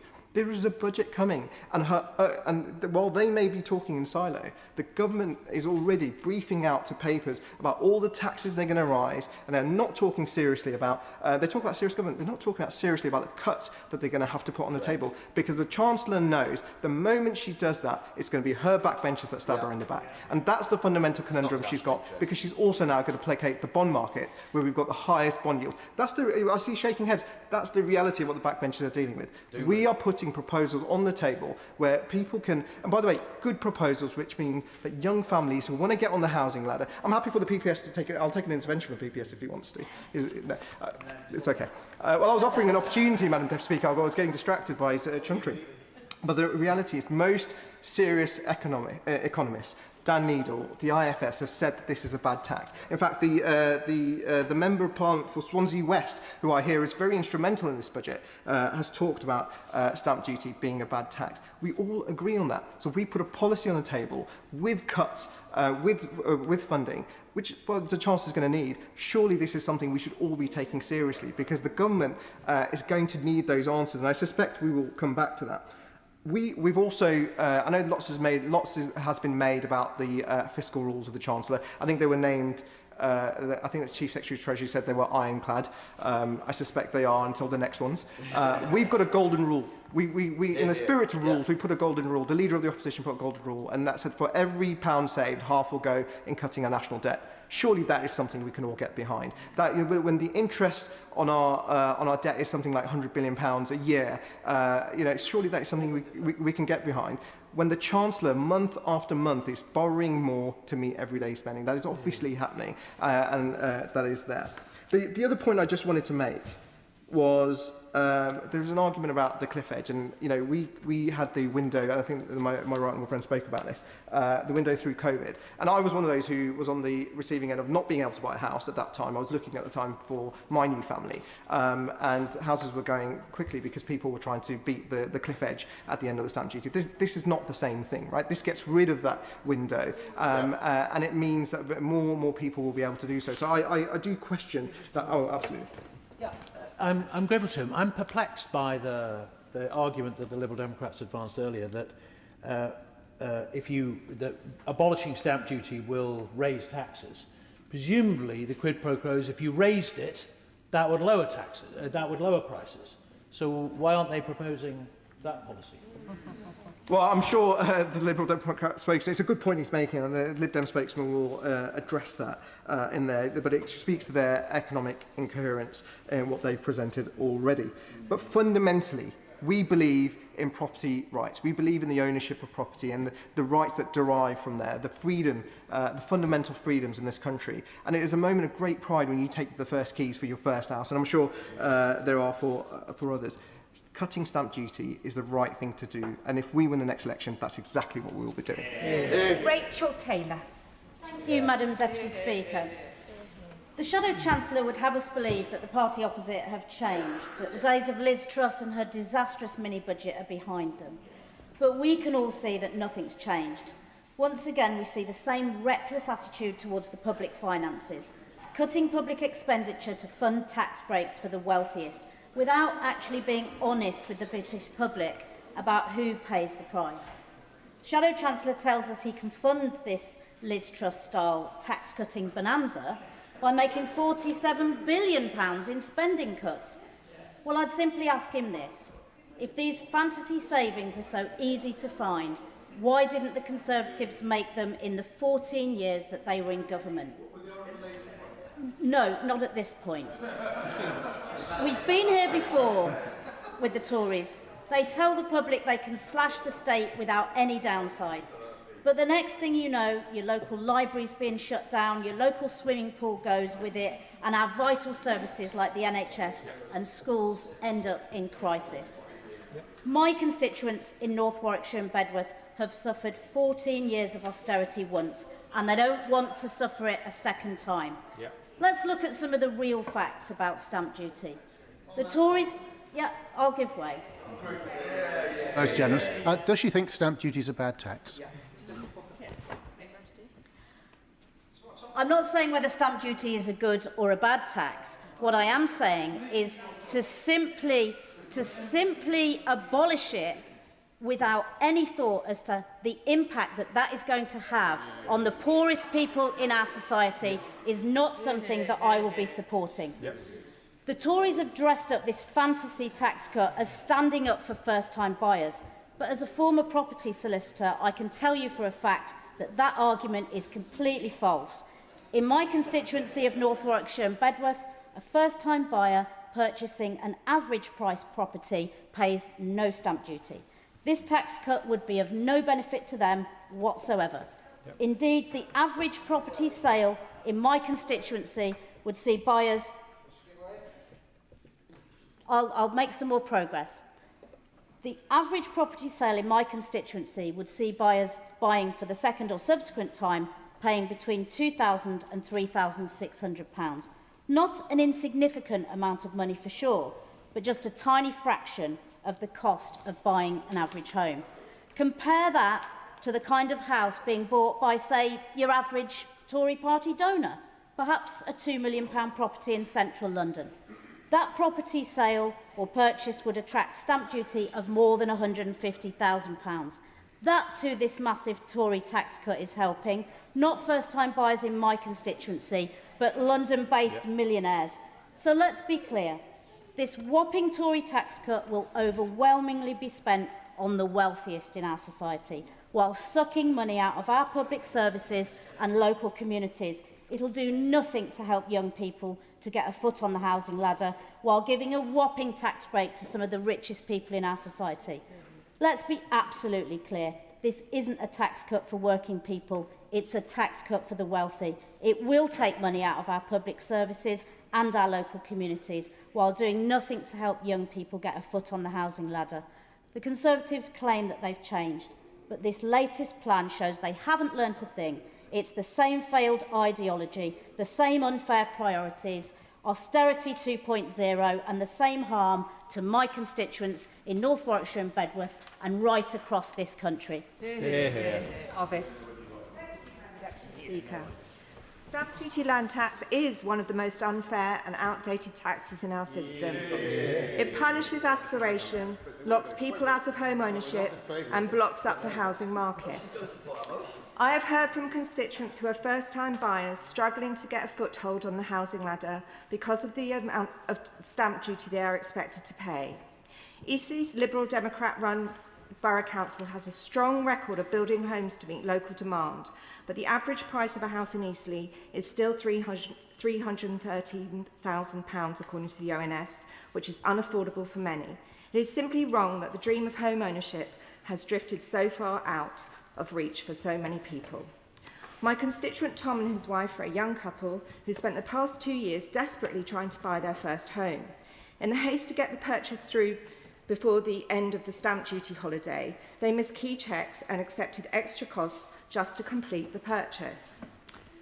As someone who grew up in rented accommodation with everything that goes with it, I find it so incredibly disappointing that at a time when we should be doing everything possible to make home ownership accessible, the system instead creates obstacles for those simply trying to put down roots and start a family in a home of their own. As we know, there is a housing crisis. The private rental market is expensive and insecure. There are far too few homes available for social rent, and poor quality housing is damaging people's health. The government must tackle the root causes by increasing the building of new homes to 380,000 a year, including 150,000 social homes a year, ensuring every community has access to secure and genuinely affordable housing. Madam Deputy Speaker, the entire system of property taxation, from council tax to stamp duty, is wholly unfit for purpose. Reforms must be fair, comprehensive and forward-looking. That means setting out a clear plan, not an uncosted headline or a short-term Treasury grab. I hope the government will replace this outdated, unfair tax with a modern, more efficient system that supports social mobility, economic growth and reignites the dream of home ownership for all generations. But I'm afraid I won't be supporting this ill-thought-out and uncosted motion today. Deputy Speaker, and like many in this House and many of my constituents in Dartford, I have had the dubious pleasure of paying stamp duty, and in doing so, when buying a home, I can testify to the fact that it isn't a pleasant experience, and that is one small reason why, as others have said, I'm sympathetic to the case for reform of property taxation in this country when properly thought through. But this proposal from the party that brought us the former member for South West Norfolk as Prime Minister is simply not a serious proposal. In Manchester, at the Conservative Party conference, the leader of the opposition, who previously was going to spend 3 years thinking through what the new policy platform of her party should be, no doubt looking at all the alternatives and thinking through what the effects might be, just produces, like a rabbit out of a hat, a proposal to abolish stamp duty on the purchase of main homes. And that is a decision which, if implemented after the 2029 general election, the Institute of Fiscal Studies reckons would cost the country, the Exchequer, around £11 billion a year in lost revenue. And surprisingly, or perhaps unsurprisingly, given the fiscal situation left by the party opposite in July last year, there is no serious proposal to replace this revenue. Instead, we have a promise that this would be paid for by taking the axe once more to spending on public services, with the promise of £47 billion in savings, a proposal to return this country to austerity that was so roundly rejected by our constituents a little more than a year ago. And indeed, the £47 billion includes a saving, as others have said, of £23 billion on welfare, a figure vastly in excess of anything the last government even approached during their 14 years in office. And in fact, as we know, spending in this area went up during that time. So to attempt to make this sort of saving in the timescale that they're suggesting would inevitably mean a big increase in the number of families in our country living in poverty. And I wanted just to take a moment to remind the House of the state of the public services and public finances at the end of the 14 years of Conservative government, a plethora of unfunded spending commitments and departmental spending plans that were so out of touch with reality that they left, as has been said many times, a huge black hole which this government has had to try to fill. And now they are proposing to cut public services even further. This isn't a serious plan to improve those public services or invest in or grow our economy. Clearly, stamp duty is a far from perfect tax, and we should have a sensible debate on property tax reform. This just isn't it. In the short term, for instance, you could increase the number of council tax bands to capture the higher value properties in some parts of the country and redistribute some of that income elsewhere. In the longer term, a wider reform of council tax and other property taxes could provide a fairer way of taxing property so that those with the broadest shoulders bear the greatest burden. Instead, as a former advisor to the party opposite in government, Tim Loonig said this would be a very, very big tax cut for rich people and would have the effect of pushing house prices further out of reach for first-time buyers. So this is disappointing, Madam Deputy Speaker. It's fantasy economics from what used to be a serious political party, and I hope the House will reject their motion today. Thank you, Madam Deputy Speaker. They say an Englishman's home is his castle, the place he feels safe and he has control of with a sense of permanence. But in today's world, though, we have younger people effectively stuck at the gatehouse in renting, unable to break through into property ownership, and we have older generations locked inside the castle towers, unable to easily downsize and get out, and last winter being cold with the sudden changes in the winter fuel allowance. And they are also now facing a government armed with a trebuchet, flinging economic misery at the castle walls, destroying prospects and the foundations. Now, there is also a reason, I'm sure Madam Deputy Speaker appreciates, why people like programmes like Escape to the Country and Homes Under the Hammer, other daytime programmes, are available.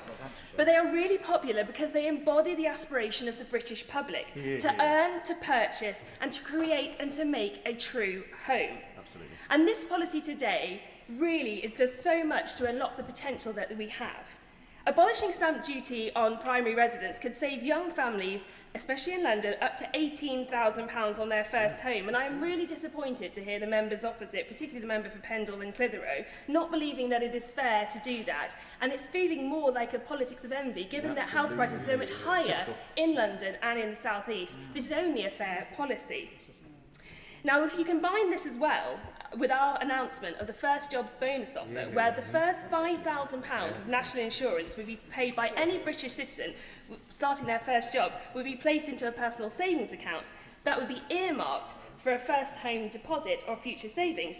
This would be transformational. Now, stamp duty is, as has been echoed across the chamber, a terrible tax.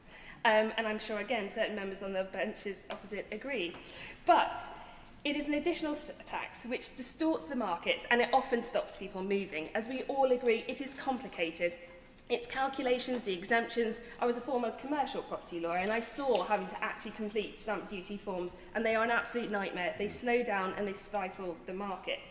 And particularly for young couples and families, one finds that dream home that they want to move into, and the stamp duty alone is enough to stop them. Yes. And that shouldn't be happening in this day and age. We need to unlock true aspiration and opportunity, and I really fail to see how the opposition benches would reject such a policy that has been welcomed by so many, including their own constituents. Now, the government... I'll make some more progress, thank you. The government benches, however, sneer when we talk about living within their means. But that is something that every single constituent of ours has to do. They have to make those tough decisions not to spend at certain points, or to save, or to work harder. But this government does not even follow the principles that it asks its own constituents to adhere to. This is the government that wants to... of course I'll give way to the I thank my honourable friend for giving way. Does she agree with me that it would be very helpful if the government were much more ambitious in finding savings in their budgets in order to deliver this ambitious policy that would support young people up and down our country? Absolutely, I think that my honourable friend makes an incredibly important point, and I really wish that they would be able to find that, but unfortunately, judging on the current Chancellor, I don't think that is going to be a possibility. In reality, the government really should be creating an environment in which for people to thrive. It shouldn't be fixing people in an environment. And stamp duty is one of those taxes that literally locks people in place. We've got to learn that we need to be able to trust individuals, give them those opportunities, and see true growth. So I fully support, and I hope everyone was, on stamp duty land tax. Conor Naismith. Thank you, Madam Deputy Speaker. I want to start by acknowledging the point that many members have made across the two sides of the House, that many of us would not defend the principle of stamp duty, and indeed if it didn't exist already, it's hard to believe that we would invent it. But that is not the choice, that is not the question that is in front of us today. If we are going to decide to abolish stamp duty, we have to say how we're going to pay for it, and we have to justify that decision as a priority above all of the other decisions that we may make with that money. Yes. Thank you. We Liberal Democrats accept that the property tax system must be reformed, and arguably radically so. But I do struggle with the Conservatives who governed for years without substantial reform, now promising to abolish stamp duty with no credible plan to pay for it. Where is the money coming from? Is the magic money tree being rerouted? I thank the Honourable Member for that intervention, and I think she's absolutely right to point out that the Conservatives had 14 years in government. Now they're in opposition. They want to talk about all these magical savings that they can come up with. Why didn't they do it when they were in government? It's a little bit, too little, too late. But as I was saying, if you're going to decide to do this, you have to tell us how you're going to pay for it, and justify that priority versus all of the other priorities that you might decide to do.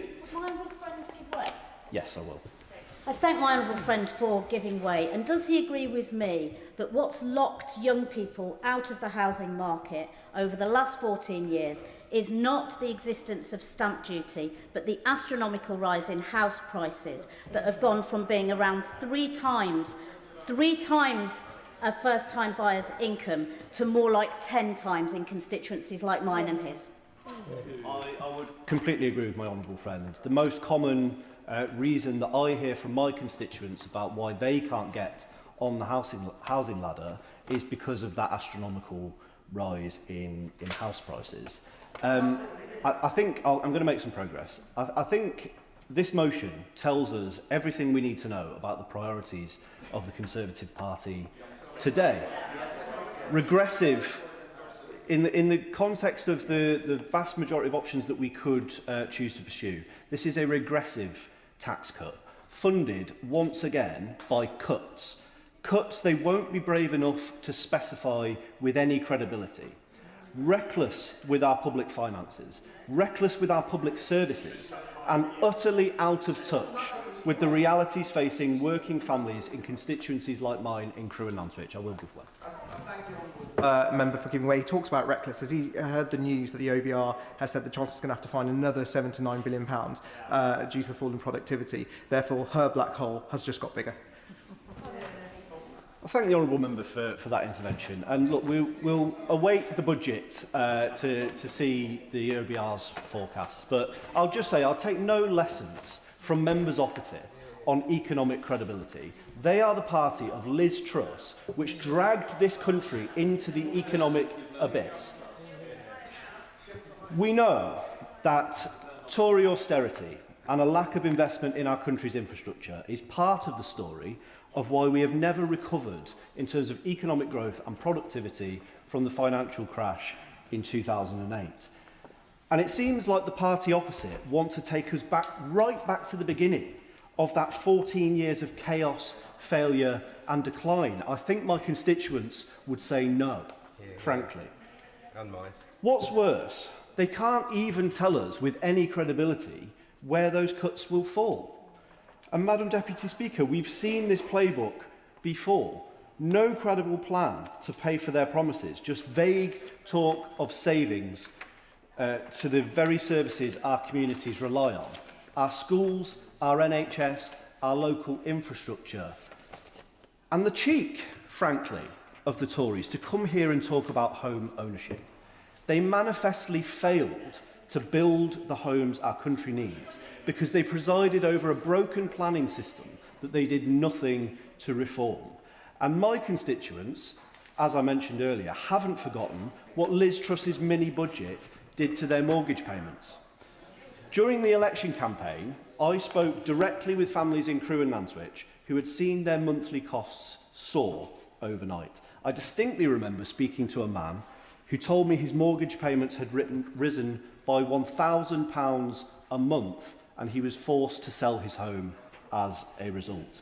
If you want to examine the reality beyond the rhetoric of the modern-day Conservative Party's record on home ownership, Madam Deputy Speaker, it is that. Failure to deliver, soaring prices and broken dreams.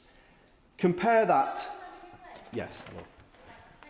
Speaker, the honourable member talks about broken dreams, but I'm just really interested. None of the speakers this afternoon on those benches over there have spoken about the hard-working families in the middle. So not the ones who are struggling to buy their first home, and not the so-called really, really rich people at the top who this is going to, in their world, benefit. But it's the hard-working families that no doubt he has spoken to, who are not able to buy the property with an additional bedroom for their growing family, because that stamp duty, as my honourable friend here has referenced, is the difference between the price of the home they wish to buy and the dream to be able to actually succeed in that.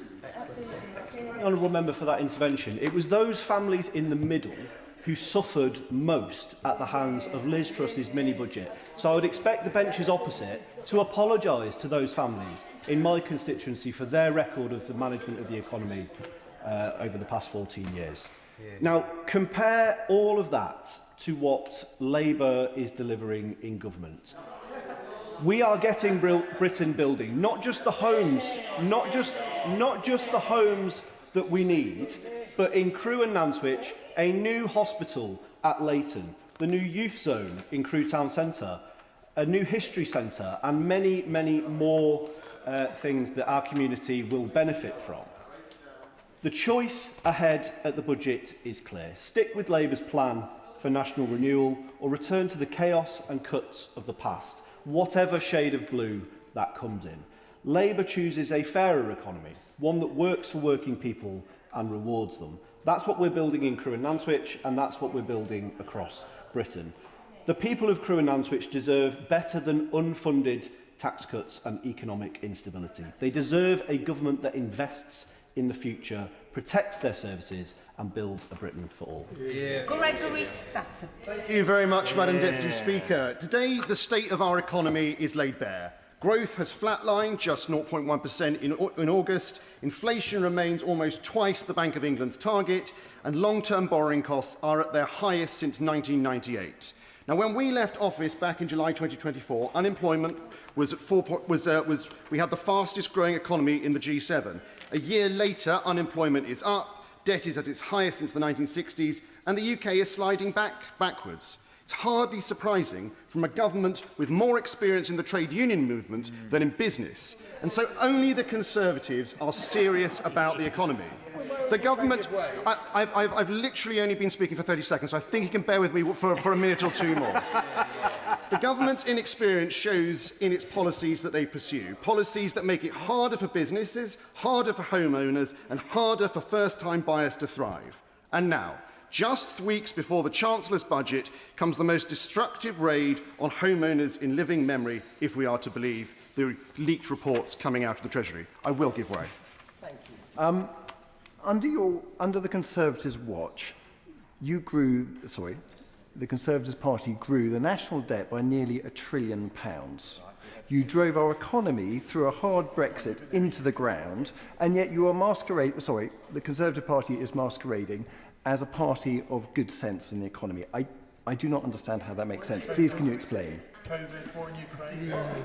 I mean, there's been a lot of comments about when people were born, so what they remember, but I hope the honourable member doesn't take offence. I'm sure he was born during COVID and during the war in Ukraine, and so knows why we had to increase the national debt to do it. And he is being entirely disingenuous if he believes that those things did not have an impact on the economy. And if he didn't, if he had been in power, what would he have done? Would he have not supported those small businesses? Would he have not supported employers? Would he have not supported the hard-working people? Now, I think I've already heard enough of him from today so far, so I won't give way for the moment.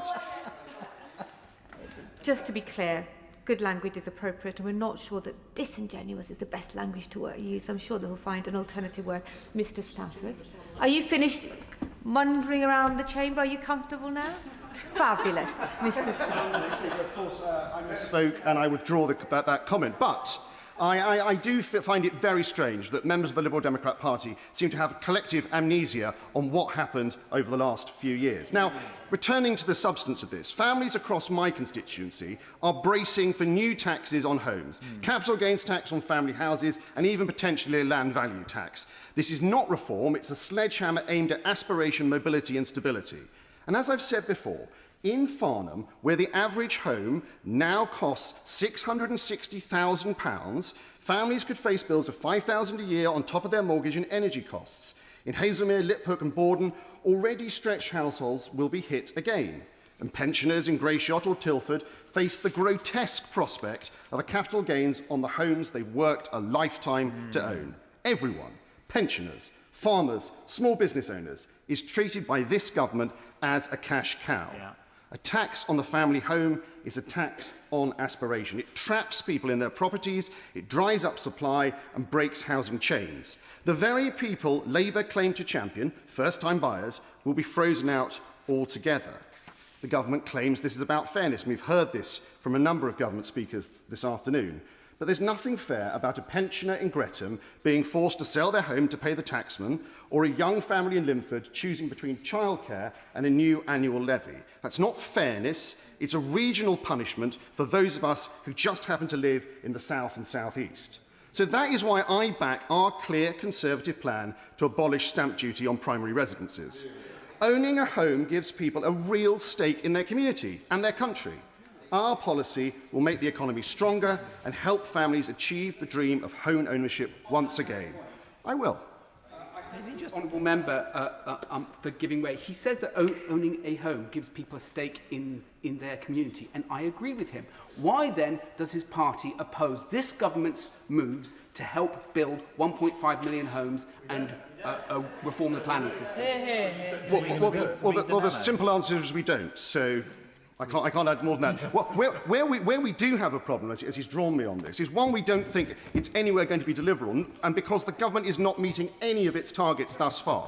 And where, from a parochial point of view, where in Waverley and East Sussex, Waverley and East Hampshire, my constituents are facing a doubling of the housing targets. In London, where the infrastructure is already in place, the targets are actually being reduced. That is not joined-up thinking. That is a government that is spraying its house targets all over the country without thinking about how it's actually going to deliver. So on stamp duty, as I said earlier, an average price of a family home in Farnham is £660,000, which means that they would be paying £23,000 in stamp duty. That's an enormous cut if we can get this through. And it's fully funded, most importantly, part of that £47 billion saving plan, consistent with our golden rule that every pound saved is split between reducing the deficit and growing the economy. The Institute for Fiscal Studies calls stamp duty, I quote, the most economically damaging tax in the UK. The London School of Economics found it, and I quote, cuts mobility and investment. The Centre for Policy Studies calls it, again I quote, a tax on aspiration. They are all right. Our plan will save first-time buyers up to £18,000 in London, £4,000 in the South East. And as my right honourable friend for South Northamptonshire said, combined with our first jobs bonus, a young couple could save £28,000, enough to get on the ladder and build a future. Now, we've heard a number of honourable members on all sides of the House claiming that they support the principle of removing the stamp duty land tax. Notable exceptions being the members for Pendle and Clitheroe, Welwyn Hatfield and North Warwickshire. But the point that those three members forget is that buying a house almost always is in a chain. So just because someone at the top of the market might be buying, and I think they're being a little overreaching with £2 million, but even if it were a £2 million house, everybody else down that chain benefits, because as soon as you can get the market moving, you will allow people to buy and to sell and to get the youngest people, those who are buying their first home or trying to upsize because they're starting a family, the ability to actually buy. So it's not just those people who are technically covered by the tax, it is everybody within that whole chain. And by contrast, Madam Deputy Speaker, Labour froze the thresholds, dragging more families into higher bands.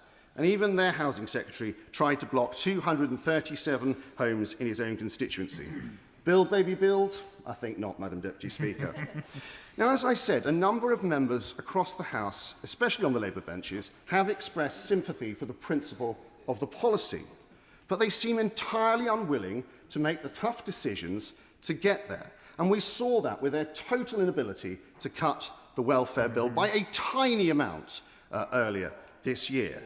But even if they were not willing to take those decisions, as every single member of this House knows, this motion is not binding on the government.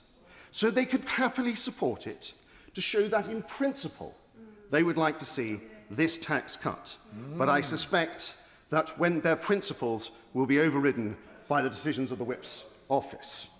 And the Liberal Democrats were characteristically fence-sitting. I mean, so much so that I think the Honourable Member from St Albans must have left to remove the splinters.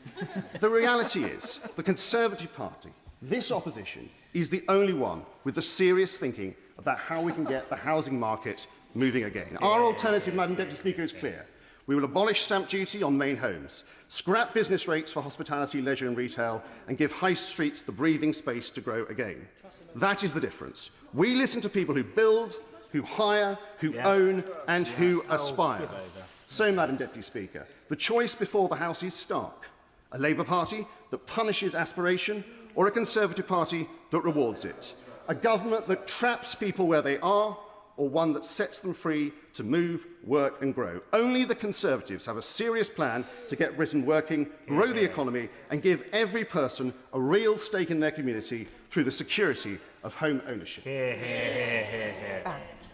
Thank you, Madam Deputy Speaker. And here we go again. Always the promise of tax cuts to come, never the proper plan to make sure it is affordable. This motion tells you everything you need to know about the modern Conservative Party. Once again, their first recourse is to reach for the austerity button, instead of making a serious plan to invest, to grow the economy and to strengthen our public services. Reckless with the public finances, reckless with our public services, they are not a serious party.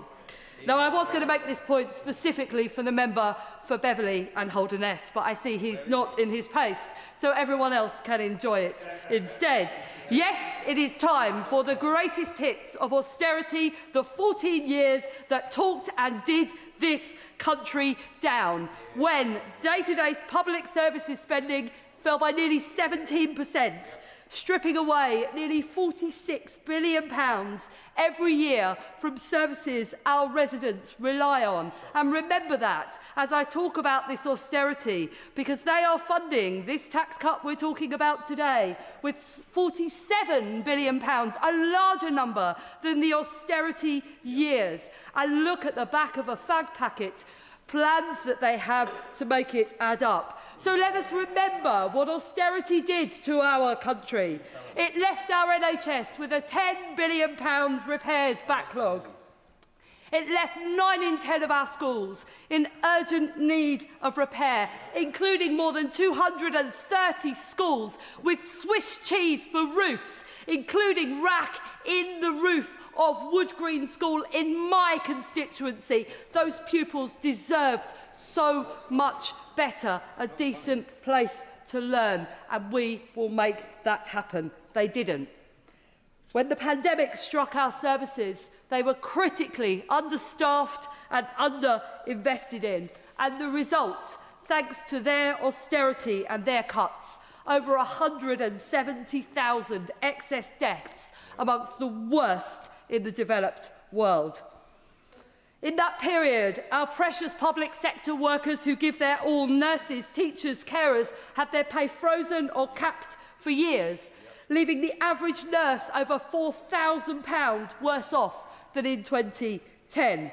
And they left 1 in 10 workers, 1 in 10, in insecure employment, including the best part of 1 million on 0 hours contracts. Cuts to social security pushed more families into poverty. And the end result, just in my constituency, is 50% of children living below the poverty line. Every second kid, every second door when I walk round the estates that I have the honour to represent. 117,000 people in temporary accommodation because of the amount of money they took out of the Affordable Housing Building Fund that today they seem so very pleased to speak in favour of. Of course I will. I just wondered whether she had any views on stamp duty land tax. I'm speaking today about the other part of the motion laid in front of us, the one where unspecified cuts come to pay for it, and speaking about the implications of that. But as you would expect as a responsible member of my party, I am not going to speculate with plans about how we fund things for which there is no plan. Going back to the record of austerity, remembering that austerity cost and took out of our economy less than they are planning to take out with their plans in front of us today. The bottom fifth of households, £517 poorer, while the top fifth gained £174. Austerity didn't just deepen inequality, it entrenched it. With the longest pay squeeze in 200 years, growth anemic, productivity absolutely flatlined, public investment slashed. My friends at the TUC worked out if wages have risen, they are my friends, and I was proud to represent millions of working people. You speak about those working people with disdain. It was an honour to represent those people in their workplace, to negotiate for better wages on their behalf. Good Conservatives in the past used to understand about social partnership and the importance of responsibility, of working with workers and with bosses to get the best outcome, and it is a shame those lessons have been forgotten with the baying calls of the mob at the mention of trade unions. So my friends at the TUC worked out if wages have risen in the last decade by the amount by which they rose.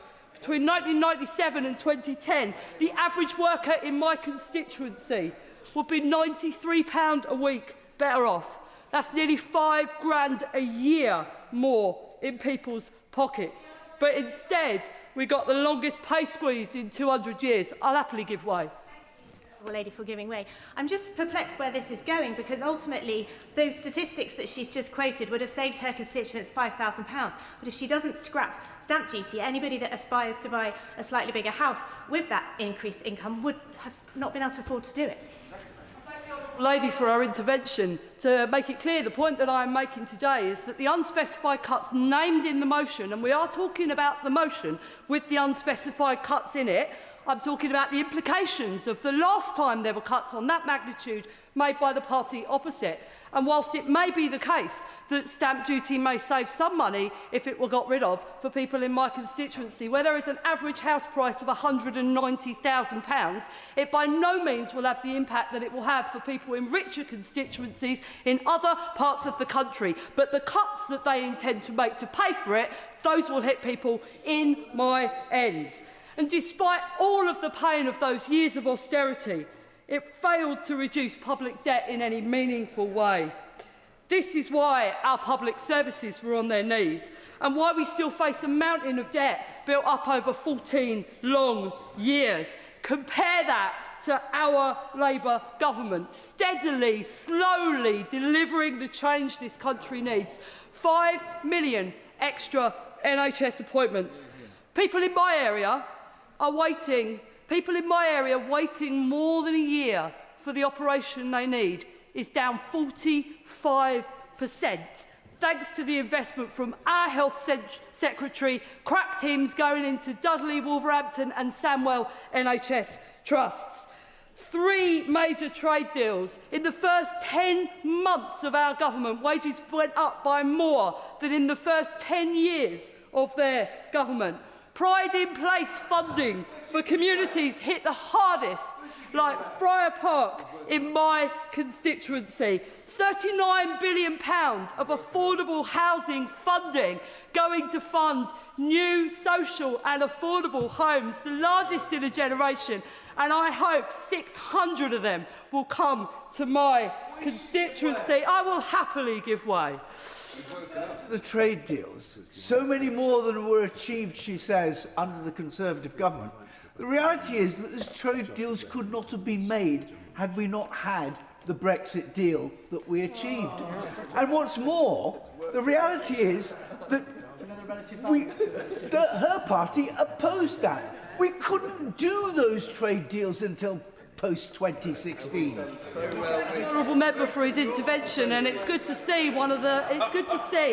that one of the key achievements of this first 15 months of a Labour government is starting to fix some of the mess of the dreadful agreement they made with the European Union that underplayed this country. We are filling some of the holes. We are making it easier to do trade with the European Union. We are making it easier to sell brilliant British products abroad. I would have thought that would have been something that the benches opposite would have welcomed, Madam Deputy Speaker. In summation, we choose national renewal, a Britain built for everyone. We choose a fair economy that rewards working people, invests in our public services, restores dignity to work, rebuilds this brilliant country for every single one of our kids. Bobby Dean. Thank you, Madam Deputy Speaker. If you ask any economist, or indeed most members in here today, stamp duty is a bad tax. It creates friction in the market, whether you are in a one-bedroom flat trying to make that step up into a family home and you found that your savings goal has got that much higher, or whether your kids have flown the nest and you're considering downsizing, but you think that that bill is acting as a disincentive to you to do that. I think it's important that we don't overstate what abolishing stamp duty would do. There's been lots of claims about how it's going to help millions of young people onto the ladder, and for most people this would not be the case. There is an exemption for first-time buyers up to £300,000 and a further discount all the way up to £500,000. So it's important that we recognise that that isn't going to make the difference for huge numbers of young people. And I appreciate the points that have been made by other members about the fluidity of the market as well. But these won't actually be the critical points. The central problem in the housing market is the disparity between people's wages and house prices. And I have heard people say to me in the past that, you know, I had to save hard to get my home, and you should have seen the interest rates back in the day. And I have no doubt at all that it's always been hard and a struggle to save up and buy your property. But the extent to which it has become out of reach today, I don't think is properly understood. Around about the time that I was born, 1990, if any members are interested, the difference between the average wage and the average house price was about 3 times somebody's income. Okay, today in 2025, that average difference is 8 times your income. And if you come to London, and I represent a London constituency, that difference is 15 times the average income. That means that the top 10% of earners in the capital can't afford its average home. That is an absolute disgrace. We've allowed ourselves to get into this system here. And when you consider the fact... Of course. The honourable gentleman is making a powerful point in support of our motion. Is he intending to support it this afternoon? No. Guess what? Surprise, surprise, I won't, but I will come on to the reasons why. Given that mortgages will lend you around about 4 times your income, you can see how big of a problem this is. If you're in a couple, maybe you stand a chance of getting a mortgage. If you're on your own, no chance. The other problem with the house prices accelerating away from wages so much is that 10% deposit that you often need to raise is completely out of reach. And to put it back into context again, in 1990, the average wage was around £8,000 a year, and you might need to save about £2,000 for a deposit. Well, today, you'd have to be trying to save £28,000 on your average wage of £33,000. You simply cannot do it unless you have the support of your mum or dad or other people in your family. Madam Deputy Speaker, this is the death of meritocracy in our country. We now live in a society where your family's wealth, not your work or your talent, that defines your financial security in the future. We're back to Victorian-era levels of social mobility. This is absolutely abhorrent, and there is no amount of tinkering around the edges that will be sufficient to fix it. And so scrapping stamp duty alone will not be a silver bullet.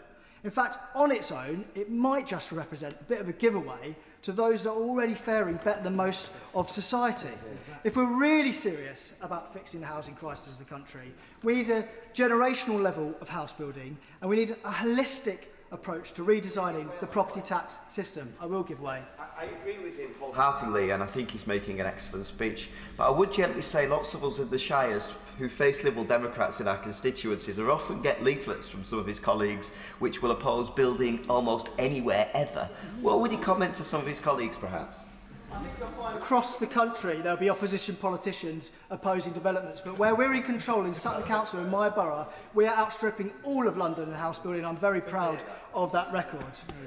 What we need to see in order to fix this housing crisis is sustained wage growth up against the increase in prices of homes. And I do not hear that on offer from the Conservative Party today. I'm sorry that we do have a Trussite proposal on the table. It is an unfunded tax cut that lacks real credibility, and I will give way. I'm grateful to the honourable gentleman for giving way. If he'd listened to the Shadow Chancellor, he would have heard him say that of the £47 billion worth of savings, half of that will come from reducing welfare spend. Another significant proportion will come from reducing the size of the civil service back to where it was in 2016. So they are fully funded, and he does himself no favours by just inventing other facts. Coming on to my next point early, because I do want to address this £47 billion proposal of public spending cuts. I think if you was to hand that over to the OBR in its current form, they would laugh you out the front door. They are not credible at all. Over half that figure is based on welfare cuts. A bill, by the way, that rose under the watch of the Conservative government, not least because of the defunding of the NHS that's caused people to be in ill health in the first place. You're also talking about, the Conservative Party are also talking about reducing the size of civil service. Why has the civil service grown since 2016? Can anybody hazard a guess? It's because we've in-housed a lot of bureaucracy that we used to outsource to Brussels. Part of the primary reason the civil service has grown is because of the number of services we have to deliver in this country. I'm grateful to the honourable gentleman giving way a second time. He hasn't mentioned COVID in his speech, which is the largest single contributor to the increase in the size of the state. He also didn't mention the £5 billion reduction in welfare spending proposed by the government, which my party supported, and unfortunately the government just gave in. So there is plenty of money to be saved. When he refers to COVID, I think he's referring to the total debt levels that have increased. But we're talking specifically about why the size of civil service increased. A lot of that can be attributed to the new functions that the UK government has had to take on. On the welfare budget, yes, the government has struggled to get through its welfare reforms, as did the Conservative government previously. And this is why these proposals, that half of that £47 billion is going to come from welfare cuts, lacks credibility. Of course. He's making a fantastic speech, but it really does irk me that the Conservatives keep talking about the welfare bill going up when they blew a hole in public health budget. They eroded primary and community care. They did nothing to fix social care, and NHS dentistry has been hollowed out. Is it any wonder that when people can't get the care that they need when they need it, we end up firefighting and spending loads of money on welfare and the NHS further down the line? We should be investing to save. I wholeheartedly agree with my honourable friend, and this was a point I was making earlier on. The welfare bill went up on the watch of the Conservative government, and it's in no least down to the fact that they cut back the NHS funding. So in this chamber today, we may well agree on the analysis of stamp. I'm going to make some progress. I've been intervened on quite a few times in the last minute. So we may agree on the analysis of the stamp duty's failings, but we cannot support this motion because I don't believe it is a credible plan. And also, if stamp duty cut was to come in isolation, it may not deliver what people on these benches are saying it will. It may just gum up the housing market further for the next generation. So, Madam Deputy Speaker, it is high time that we had a serious debate about property tax reform in this country. I believe some of that has happened in this chamber today, but I don't believe that the motion reflects that serious debate, and so I will not support it today. Rachel Blake. Thank you, Madam Deputy Speaker, and it's an honour to be able to speak in this debate, and in the spirit of cross-party unity, I would like to congratulate Her Majesty's opposition for their valiant and brave attempts to dress up a political tax cut as a meaningful intervention in the housing market. And I've been looking at every single one of those opposition speakers and thinking about whether they really believe that this kind of tax cut is actually going to make a difference. I think I'd like to develop my argument a little bit further, and then I look forward to hearing from you. So these opposition proposals, and I have read them with interest, and I've been really looking out to see exactly how they intend to fund this tax cut. And I'm struck that not satisfied with the devastation of public services under their former attempts at austerity, and not satisfied with crashing the economy, driving up mortgage costs, driving up rents, driving down the supply of new homes and driving down the overall rates of home ownership, they actually want to bring forward even more proposals that are unfunded. Not satisfied with the botched Brexit deal that has wrecked the many chances of people to be able to buy their own homes because of the impact on the economy, they want to introduce yet more unthought through proposals on tax cuts. So in the likely events that their ill thought through proposals for how to fund this tax cut are undeliverable, I just wonder whether they would be cutting £14 billion from Labour's £39 billion investment in genuinely affordable homes? Or would they be cutting £14 billion from this government's £23 billion investment in the National Wealth Fund to get our economy going? Or would they be taking money out of our £3.8 billion homelessness fund? Because the truth is, under the previous Conservative government's interventions in the housing market, we saw temporary accommodation go up, we saw rough sleeping go up, we saw mortgage rates go up, we saw rents go down, we saw rents go up, and we saw home ownership go down. The Tories pretend to be the party of home ownership, but it's Labour who is absolutely determined to get these homes built. It is Labour who is coming forward with the proposals to get these homes built, and I believe it's Labour who's going to be delivering on that. I'll give way to the person at the back.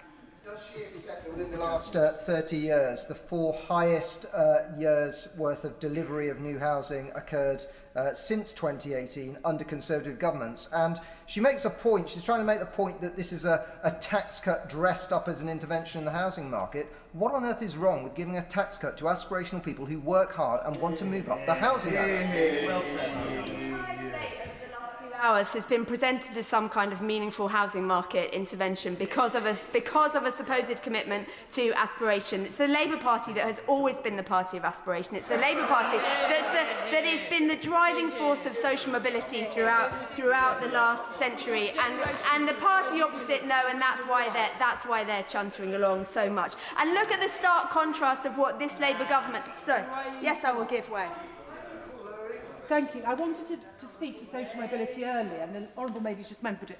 If anybody wants to see what happens under the Conservatives in terms of social mobility, all they need to do is come to Minehead in my constituency, which is ranked 324th out of 324 in the entire country, after having a Conservative Member of Parliament for 23 years who did nothing.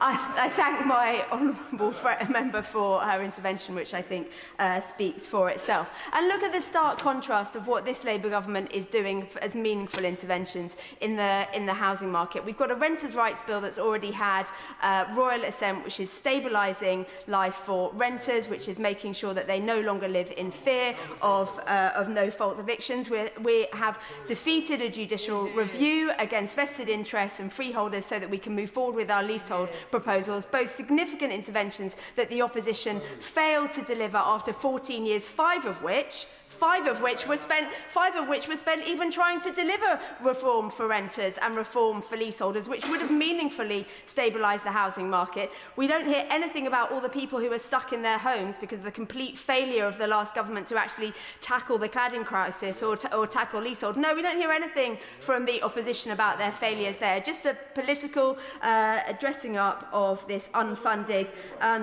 tax cut. I will in a minute. But the other thing that this Labour government has done is made sure that we are stabilising this economy. And as my honourable friend from Carshalton and Wellington has told us, we know that if savers want to save up for them to join the housing market, they need a stable economy. We have seen interest rates come down 5 times, which is costing, we think, mortgage payers saving mortgage payers about £100 a month. They are better off because of the stability that our Chancellor, that this Labour government is absolutely beginning to deliver.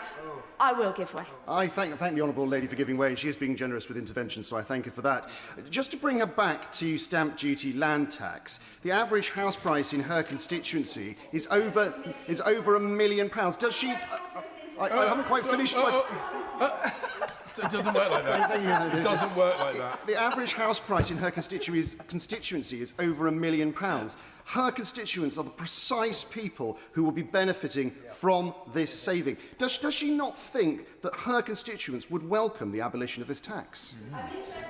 How much the honourable member on the other side knows about my constituents. He may also know that nearly half of them are private renters, and less than about 15% of anybody can afford to own their own home in my constituency because of the record failures of the previous government to actually do something about the cladding crisis, about the supply of new genuinely affordable homes, about the delivery of low-cost home ownership, which would really make a difference. And so it's this Westminster City Council under Labour leadership that's actually able to deliver more genuinely affordable homes, and it's this Labour government who takes the challenge seriously, not these ill-thought-through proposals. So today we have seen Her Majesty's opposition make a valiant attempt to dress up a politically motivated tax cut as a meaningful housing intervention, but serious thinking this is not. I'm pleased that I think this chamber will be voting against this ill-thought-through proposal, and will be carrying on with delivering meaningful intervention within the housing market and making sure that our publicly funded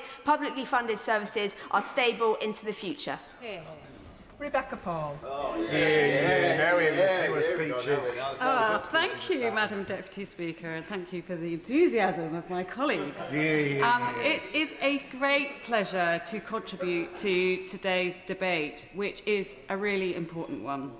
So many people, particularly young people, are desperate to get their foot onto the housing ladder, but feel that... I would just gently say I haven't really got into the flow of my speech either yet. Develop the argument. I will finish the first sentence before I take any interventions. Are desperate to get their foot onto the housing ladder, but feel that that vital first rung is utterly out of their reach. Now, I remember when I first bought my first property, and it was the most amazing feeling in the world when I first walked through that door with those keys.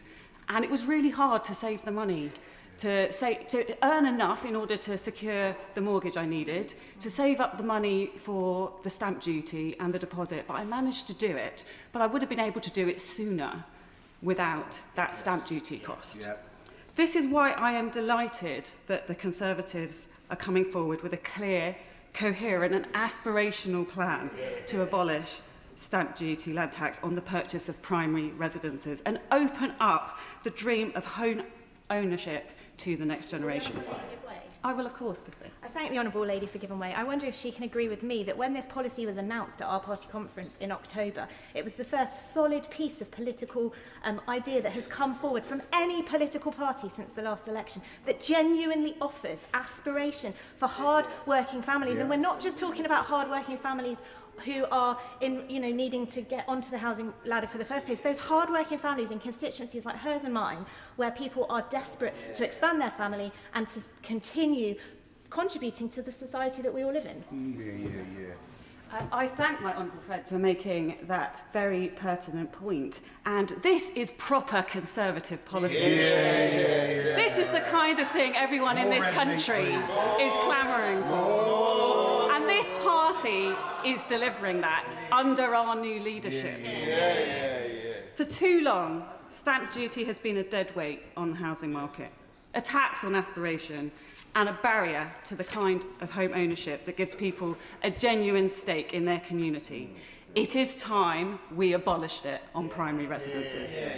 We can surely all agree that our housing market is not working as it should.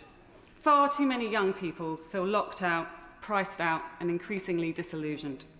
The average age of a first-time buyer in England is now 34, up by nearly a decade from where it was 40 years ago. In London, it's even higher.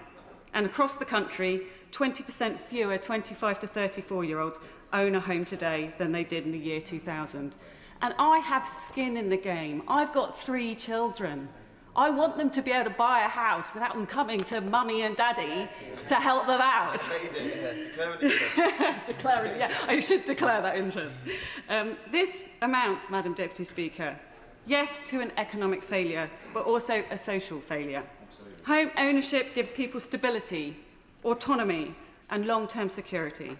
It encourages saving. It strengthens families, and it fosters pride and a sense of genuine community in our towns and villages. Abolishing stamp duty will save families thousands of pounds and put the many benefits of home ownership back into reach for the next generation. On that point, would she give way? I will, of course, give way. I'm grateful to my honourable friend for giving way. Would she agree with me that cutting stamp duty not only benefits young people aspiring for home ownership, but it will also act as an incentive for older people to downsize, freeing up those larger family homes and making those larger homes available for families that need to increase the size of the house that they own? I thank my honourable friend for making that point, and I will be making that exact same point later in my speech. I completely agree that that is a very relevant change that will come about from this. I see clearly in my own constituency the way in which stamp duty chokes and distorts the market as it penalises those who move, creates a disincentive for older people to downsize, and deters growing families from upsizing into more suitable family homes. As the Institute for Fiscal Studies has put it, stamp duty land tax is in a crowded field, the most economically damaging tax in the UK. I cannot disagree with that. My constituents feel this acutely. Stamp duty is all the more painful in an area where the average house price is now above £490,000. The young families I speak to, those who have made the move out of London and settle in towns like Redhill or Reigate, have been hit with eye-watering upfront costs that made those moves extremely challenging. Many more will have found it impossible. That's why our policy matters. We intend to strip away one of the fundamental barriers to family life in this country. Eliminating stamp duty will save the average first-time buyer in the South East around £4,000 and as much as £18,000 in London. And unlike the party opposite, we will not punish those looking to move further up the ladder with frozen thresholds and stealth tax hikes. Of course, Madam Deputy Speaker, you would expect me to paint a suitably positive view of this proposal. But what do the experts think? Zoopla's Richard Donnell has rightly said that more home moves will, and I quote, support economic growth and the ambition to build more homes. The IEA went further, calling this the single best reform any government could make to Britain's tax system. Indeed, the case seems so strong that one has to wonder why the government oppose us on this. The truth is that Labour has always been the party of higher taxes on homes. They reversed a Conservative policy that raised the first-time buyer threshold to £425,000. They are freezing stamp duty thresholds in real terms, dragging more and more people into paying this punitive tax each year. And while they talk endlessly about house building, their actions tell a different story. Not only are they on track to miss their self-imposed housing targets, but the Housing Secretary himself tried to block 237 new homes in his own constituency, despite promising to build, baby build. By contrast, the Conservatives have delivered 2.8 million homes over the past 14 years, including nearly 750,000 affordable homes, and we are pledging to go further. I will, of course, give way. Thank you. As someone who represents a very rural constituency with villages where young people are constantly forced to move out where they grew up from, could you explain to me where in rural Britain these affordable homes were located, where young people can move to, where they can make a family life? Because for 14 years they were shut out of the communities that they grew up in. I thank the honourable member for raising that point, and he raises a really important point. So we do have this situation where a lot of young people are forced to go elsewhere, and indeed the area where I live is very expensive, and I am worried that my children will be forced potentially to look elsewhere. And that's why it's so important that we focus on the future now. We need... I will, of course, give way. And isn't that the fundamental point why the comments made earlier about downsizing is so important? This tax is stopping people downsize, which means that people are not moving out, not freeing up those houses that young people could and should be moving into. I thank my honourable friend for making that point. I think he makes the point very, very well. Going back to the honourable member, this is something that we do need to take really seriously, and we can look back the whole time, or we can look forward and think about what policies are right for the people of this country and deliver for the people of this country. I will, of course, give way. Thank you very much, my honourable friend, for giving way. Just on this point, and I think it shows the complexity of the issue, and this whole painting 14 years this, 14 years that doesn't represent what actually is happening. So, for example, in Fylde, it is the villages and the small towns where we have seen the largest amount of house building, because developers know that they can get planning permission there and sell the houses for a lot more than they could 5-10 miles in a different direction. And therefore, actually, in some areas, there has been a significant amount of overdevelopment on the green belt, and we should not use individual examples as a reason to redefine vast chunks of the green belt as grey belt simply to concrete over our countryside. I thank my honourable friend for making that excellent point, and a very pertinent point to my constituency as well, which is full of amazing, beautiful green belts. And we are really suffering with what this government has done around housing targets. So the housing targets in Reigate and Banstead have doubled, whereas they have gone down in London. So I can tell you what that means. It means we are building more homes, but it's not for local people. It's not for the children you mentioned that want to stay close to home. It's for people living in London who then move out to Reigate and Banstead. And that can't... I will, of course, agree. I'm grateful to my honourable friend for giving way. I wonder if she shares my concern that in the southwest of England, the government has reduced the building target for Bristol City Council, which has a lot of Labour members, but has instead increased the building target for rural Somerset, where there are a few Labour members, by 40%. And does she share my concern that Labour are fiddling those housing targets for political advantage? I thank my honourable friend for yet another very relevant and important point. And I would urge the government to really think logically about what they're trying to achieve here. We all support the ambition to build more homes. We recognise the problem that is trying to be solved. However, the way we do it is really important, and it is very important that we have those homes in the right places and that we set the targets in a logical, meaningful way. With this policy, and others like it, Madam Deputy Speaker, we are offering the public a clear choice. A choice between a party that wants to unlock aspiration and reward the hard work of our young people, and a party that clings to economically damaging taxes because its own backbenchers refuse to make even the smallest concessions on out-of-control spending. Yeah. Of course, Madam Deputy Speaker, we are on this side of the House are clear that any significant change to tax policy must be properly costed.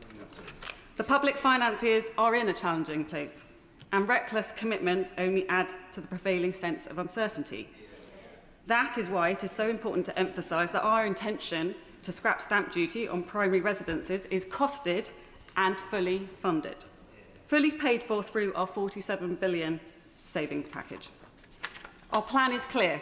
It is costed, and it is rooted in a belief that home ownership should be within reach of the next generation, just as it was for our own. Thank you. Peter Bedford.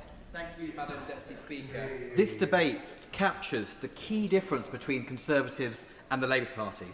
Because we on these benches believe in people. We believe in their talent, their drive, their hopes and their aspirations. And by contrast, the Labour Party like to box people in, to restrict, to regulate, and let the state determine every aspect of their lives. We on this side of the House believe in setting people free, free to work hard, free to achieve, and free to build their own future. Let's unleash the power of individual freedom. Let's unleash the energy of the maker and enterprise.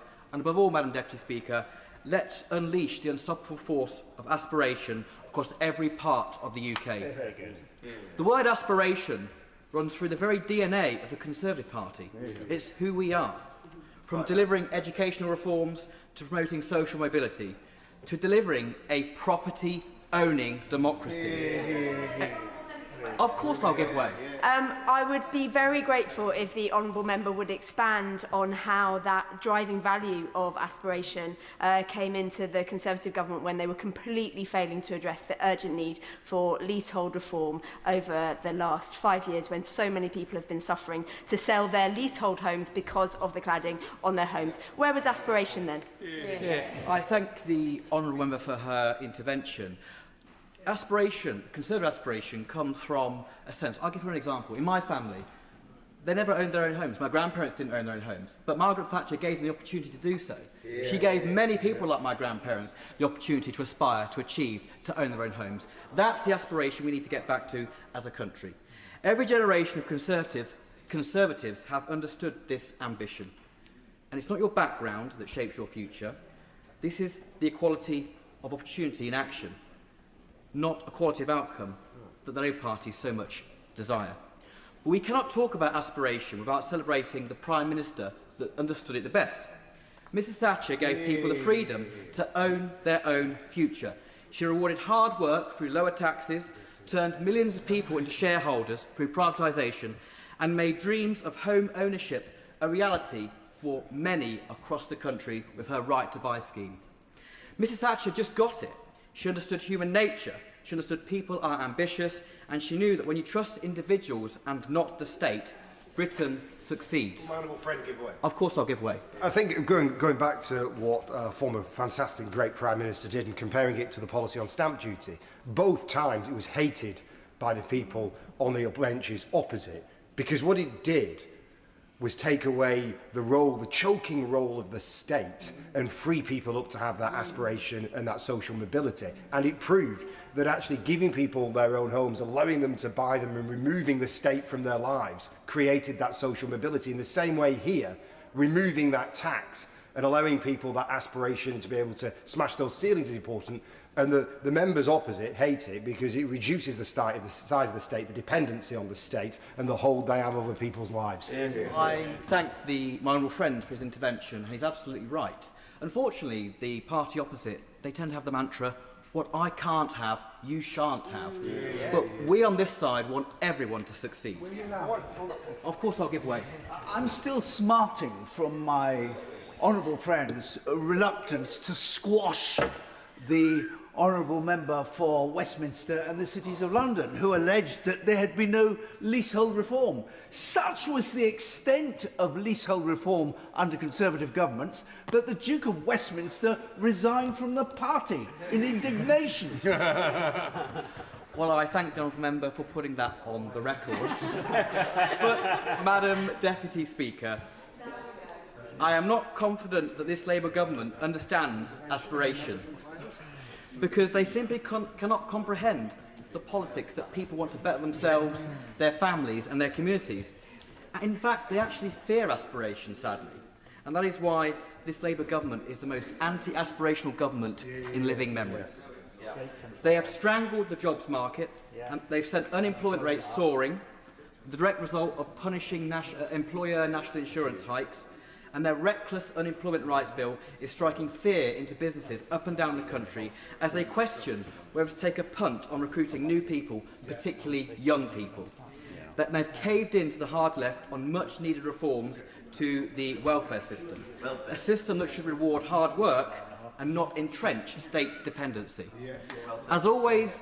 As is always the case with a Labour government, they invariably side with the shirkers and not on the side of the strivers. And sadly, they have driven our economy into a full-blown doom loop, a cycle of ever-increasing taxes, rising inflation and net zero growth. Every hard-working family in mid-Leicestershire is paying the price for this government's failure. But, Madam Deputy Speaker, what is most damaging at all isn't just the economic damage, It's the lack of a can-do attitude they have, and they're instilling in our young people.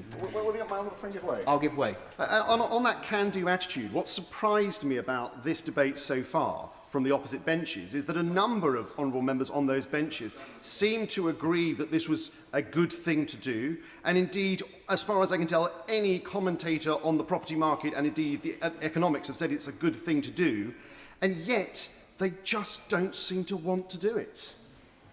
I think the honourable member puts the case very clearly, and he's absolutely right. But they talk about intergenerational unfairness, but they do not do anything about it. Indeed, encouraging young people to determine their own futures is what Conservatives we believe in. And that is what... Of course I'll give way. My colleague speaks of intergenerational fairness. Does he agree with me that actually if we keep the status quo, we are really hindering older householders who may be asset rich and cash poor because fortunately for them, the value of their property has increased, but not necessarily their income. And by stopping this policy in its tracks, we're actually stopping those older people who may be desperate to downsize, knowing that it would play their part in providing homes for other families, but just simply can't afford to because the stamp duty on those more expensive properties is absolutely unpayable for them. I thank my old friend for making an excellent point, and I have many people that come to my surgeries that make that point month in, month out. Now, that is why this Conservative motion matters. By abolishing stamp duty, we are empowering young people to aspire to own their own homes and to invest in their own futures. This is what a responsible government does, giving people the tools to achieve their ambitions. This policy will not just transform lives, but it will boost the economy, stimulate growth in the property market, and add an incredible $17 billion to our GDP over 10 years. We saw the results when the last Conservative government cut stamp duty in 2021. People took the opportunity to invest in their own futures. This, Madam Deputy Speaker, is the Conservative way. Lower taxes, greater ownership and rediscovered aspiration. So, to conclude, Madam Deputy Speaker, I'll be voting for this aspirational motion put forward by the Leader of the Opposition. She understands that it's not just a question of economics, but it's a question of values. We should choose freedom over control, ambition over dependency, and aspiration over stagnation. This is the Conservative vision for Britain, and one that I know my constituents in Mid-Leicestershire, particularly the young people, will get behind. Gideon Amos. Thank you. Thank you, Madam Deputy Speaker. Access to home ownership has never been harder. Fewer and fewer people can afford to buy a home of their own, and 12,000 households in my county of Somerset are languishing on the waiting list, unable to get a home at a decent rent. Under the Conservatives, we've heard a lot about Mrs Thatcher since the sell-off began. Wait for it. Since the sell-off began of council houses, 2.3 million were never replaced. That promise was broken by the Conservatives over and over again, so that where our population has increased 5 times that amount, we've had a massive loss of social and council rent homes because they were never replaced by several Conservative governments. By taxing transactions, stamp duty land tax is unfair on buyers. It needs to be reformed, but as my honourable friend, Member St Albans has said, as part of a full review of taxes on property. And of course, the vast majority of first-time buyers would be completely unaffected by the proposals of the opposition party because they already pay no stamp duty land tax. And by triggering a big increase in house prices, it seems clear that their policy would mostly benefit those selling homes at high prices, and probably only those right at the beginning of the chain in those instances. But more importantly, wiping out revenue from tax without wider tax reform, without any serious proposals for the massive hole in public finances that would create, is another Liz Truss budget in the making. And perhaps she planted the magic money tree in this autumn. We're seeing the fruits of it in more mad Conservative tax proposals as a result. It seems clear they've learned nothing from the rocketing of inflation, the increasing of mortgage rates, that affected everyone in my constituency and around the country from the Truss budget. And of course I will. Just very quickly to make the point that the interest rates on the bond market are now higher than they were after that mini budget, and I think constantly harking back to that when we're in a worse position now than we were then kind of makes the point the Lib Dems are on everybody's side but nobody's. I quite understand why the members on those benches keep asking us to look forward and not look backwards at the experience of their own government in the trust budget, because it's an experience they don't want to remember. It's an experience they would like to forget. But unfortunately, the effects of that trust budget were long and far-reaching and have had serious effects on all of our constituents. I will give way. I'm very grateful to the Honourable Gentleman, who I followed when I gave my maiden speech, so it's very good to see him.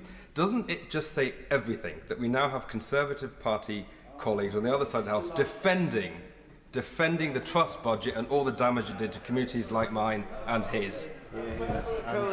Absolutely, they have no recollection of the past.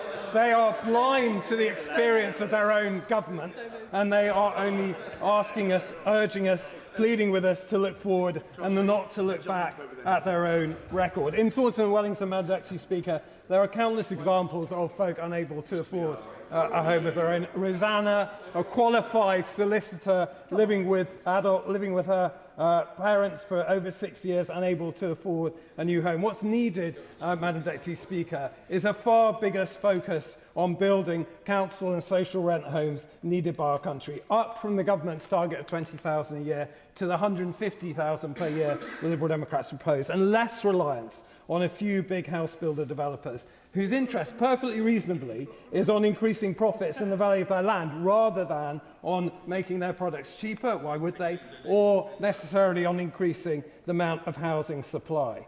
Less reliance on the big developers and more homes delivered by public funding in terms of council and social rent homes would mean there would be no need for the government to have cut the affordable housing requirements in London that it did last week. Our manifesto provided £6 billion per year over 5 years to begin to reach that total, and not just the 90,000 social rent homes that Shelter and National Housing Federation say we need, but 150,000 in our manifesto, because a decent home shouldn't just be for the most vulnerable, the most excluded. It should be for all working people who should be able to have a home at a decent rent.